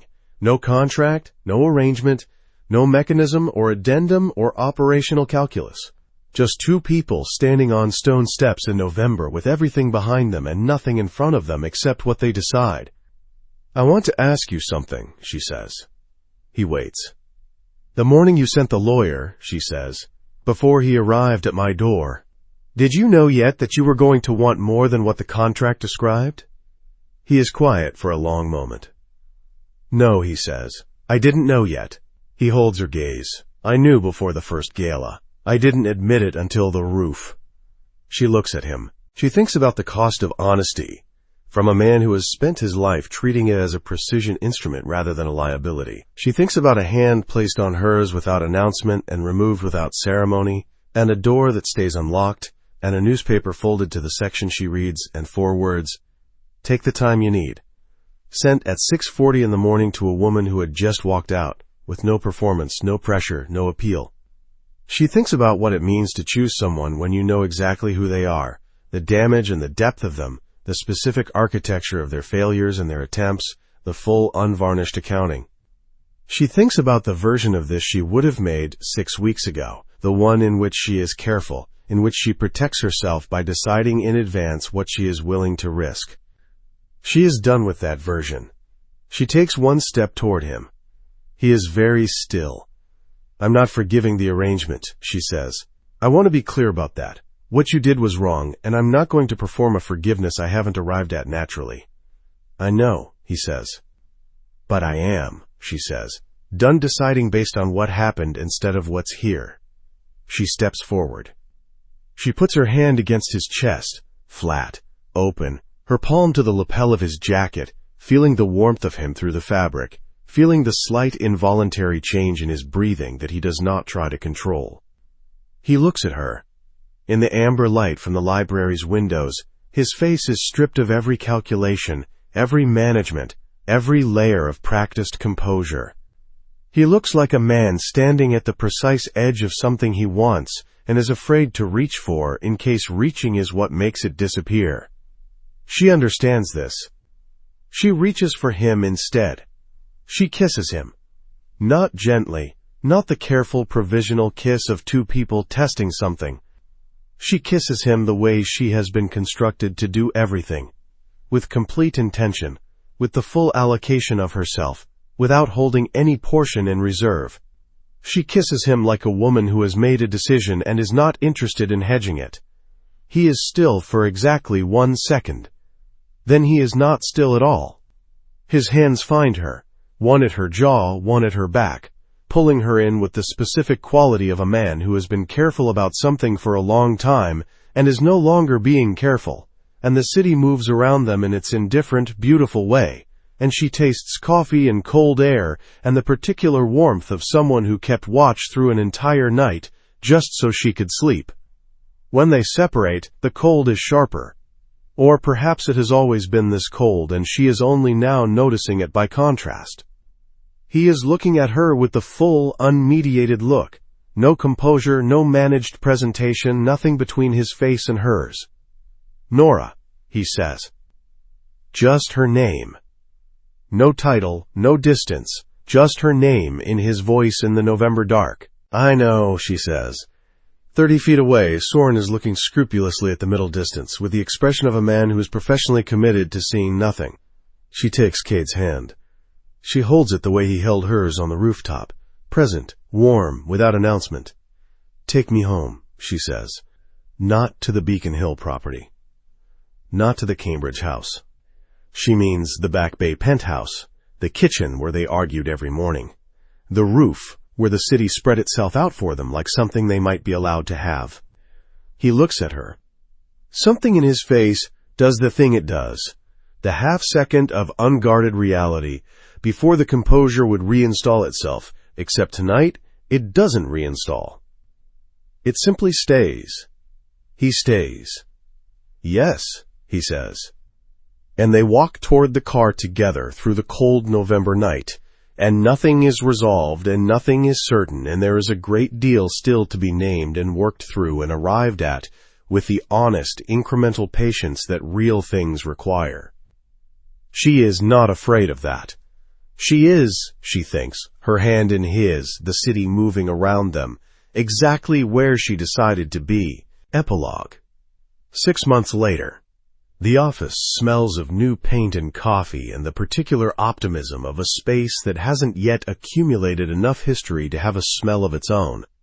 Meridian Strategic occupies the top floor of a building in the South End that used to be a printing house, and the original industrial windows run the length of the east wall, and in the morning the light comes through them in long, pale planks that move across the floor as the hours change. Nora noticed this on the first day and told no one, which is the kind of thing she does now. She notices what she loves about her own spaces and keeps it, privately, as hers. It is a Wednesday in May. Owen Park is in the conference room with two new analysts, reviewing a campaign brief for a client who came to them by referral rather than pitch, which is how the best clients come. Bridget Rao is on a call in her office. Nora can hear the particular quality of her voice through the glass partition, the tone that means she is managing someone's expectations with the precision of a neurosurgeon and the patience of a saint, which is Bridget's particular gift. The third founding partner, the brand strategist from New York whose name is Simone Wu, and who turned out to be exactly what Nora suspected, and also considerably funnier, is in Boston for the week, and is currently occupying the kitchen making espresso, with the focus of someone performing a religious obligation. Nora is at her desk. This is her desk. She bought it herself. Not with the residual balance of Cade's arrangement, which she deposited intact into a foundation account for organizations that support women navigating professional retaliation, a decision she made without drama and has not revisited. She bought the desk with the first invoiced payment from Meridian Strategic's first retained client, which arrived on a Tuesday in March and which she sat with for approximately 4 minutes before she allowed herself to feel what it meant. The desk is a serious piece of furniture. It occupies space the way she intends to occupy space from here on, without apology, without excess, with the complete assurance of something that knows exactly what it is. Her phone buzzes. She looks at it. A message from Jade. Dinner Saturday. You're bringing him, non-negotiable. I have opinions I haven't finished delivering. She smiles. She types back. Saturday. He'll be there. He knows better than to argue with you. This is true. It took Jade approximately 3 weeks to revise her opinion of Cade Voss from controlled and suspicious to controlled and possibly worth the complexity. And the moment that shifted it was a dinner in January at which Jade made an offhand comment about the funding crisis facing her community arts program. And Cade asked 3 precise questions and said nothing else. And 2 weeks later, Jade received a call from a foundation she had applied to 18 months prior to say that a donor had matched her application amount and the grant was fully funded. He did not tell Nora he had done this. She found out because Jade told her, and Jade told her because Jade is constitutionally incapable of keeping good news to herself, and when Nora brought it up, Cade said simply, "She does important work," and changed the subject, which is the most Cade Voss thing he has ever done, and which she has decided she will not let him live down for approximately the rest of his life. The 6 months were not easy. She wants to be honest about this, at least with herself. They were not easy in the way that any true thing requires, incrementally, imperfectly, with the regular occurrence of moments when she would be in the middle of something ordinary, a meal, a conversation, a quiet evening, and she would feel the specific shape of the wound again, not as a reopening, but as a reminder that healing is not a destination, but a direction. She would feel it and she would say something, because she has learned through the 5 years of not saying things that unsaid things do not disappear. They simply relocate to somewhere less accessible and more expensive. She would say it, and he would receive it without deflection, without the impulse to fix it or manage it into a shape that was easier to hold. This, she has come to understand, is the most significant thing about him. Not the composure, not the intelligence, not the particular quality of his attention when he directs it fully at her. Though she has documented all of these things in the private catalog she keeps, the one she no longer pretends she isn't keeping. The most significant thing is that he stays with the difficult things. He does not make them smaller. He sits in the room with what he did and what it cost her, and he does not ask her to be further along than she is. She arrived at forgiveness in February. Not as an event, not with a statement or a conversation or a particular evening that she can point to. She arrived at it the way you arrive at the end of a long road, by looking up one day and realizing the landscape has changed, that you are somewhere different from where you started, and that the journey was the work itself, rather than the thing you were traveling toward. She told him in March. They were in the kitchen, his kitchen, their kitchen. The kitchen she walked into one Tuesday morning 6 months ago with a printed photograph and a quiet, controlled fury.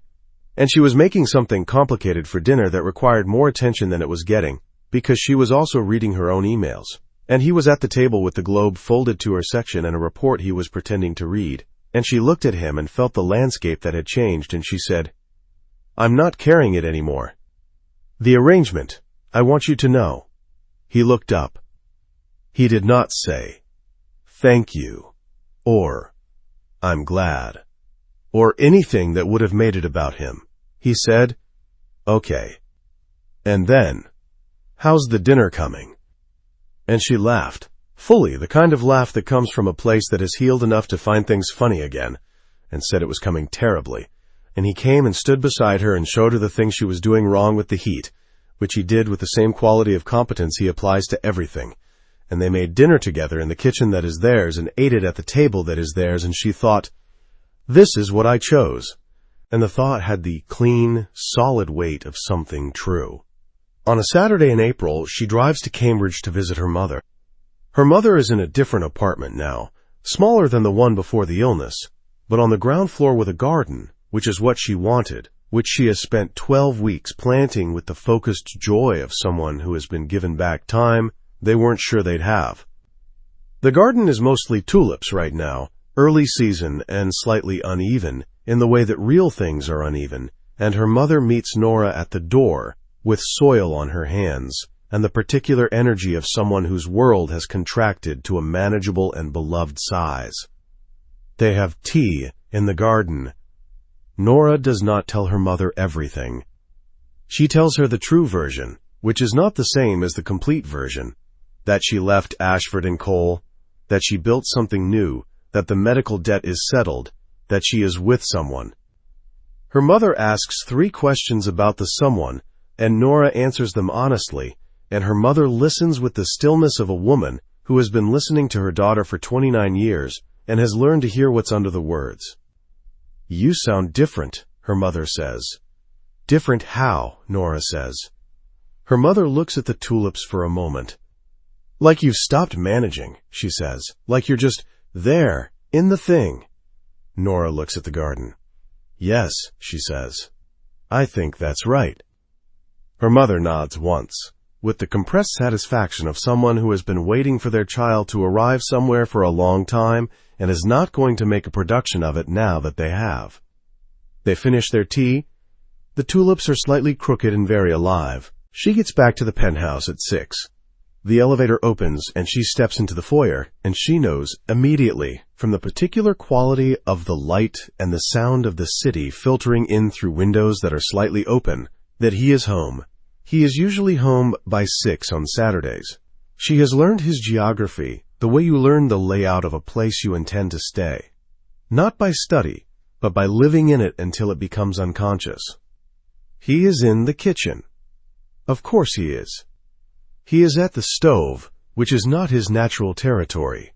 He can cook, she has discovered, approximately 4 things with complete competence, and everything else he approaches with the focused determination of a man who considers incompetence a temporary condition. He is making one of the 4 things. The apartment smells of garlic, and something she is going to let him believe she didn't identify as soon as she walked in, because the particular concentration on his face when he is cooking is something she has decided to preserve by not commenting on it. "How was she?" he says without turning. "Good," Nora says. "The garden is progressing. She wants you to come next time." He looks at her over his shoulder. "Does she?" he says. "I told her about the jade situation," Nora says, setting her bag on the counter. "She has opinions." "Of course she does." "Good opinions," Nora says. She said anyone who does something right without needing to be seen doing it is probably worth keeping. Something moves through his face, not discomfort, not the managed response to a thing he didn't expect, just a quiet, interior thing, the kind that he no longer hides from her with the same consistency he used to, the kind she has learned to receive without making it larger than it needs to be. She sounds like you, he says. She does. Nora agrees. She comes around the island and stands beside him at the stove, not performing domestic closeness, just standing beside him because this is where she wants to be, which is the most ordinary and complete version of a choice she has made 100 times in the last 6 months, without it ever becoming less deliberate. How's dinner? Competent, he says. She looks into the pan. It looks good, she says. It will be adequate, he says. The heat was slightly wrong for the first 3 minutes. You fixed it, though. I fixed it, he says. A pause. The wooden spoon makes its small sound against the pan. I usually do. She looks at him. He is looking at the pan, at the dinner, at the small, ordinary task in front of him. His profile is the same as it has always been. The strong geometry of it, the controlled line, the jaw that carries his thoughts before his mouth does.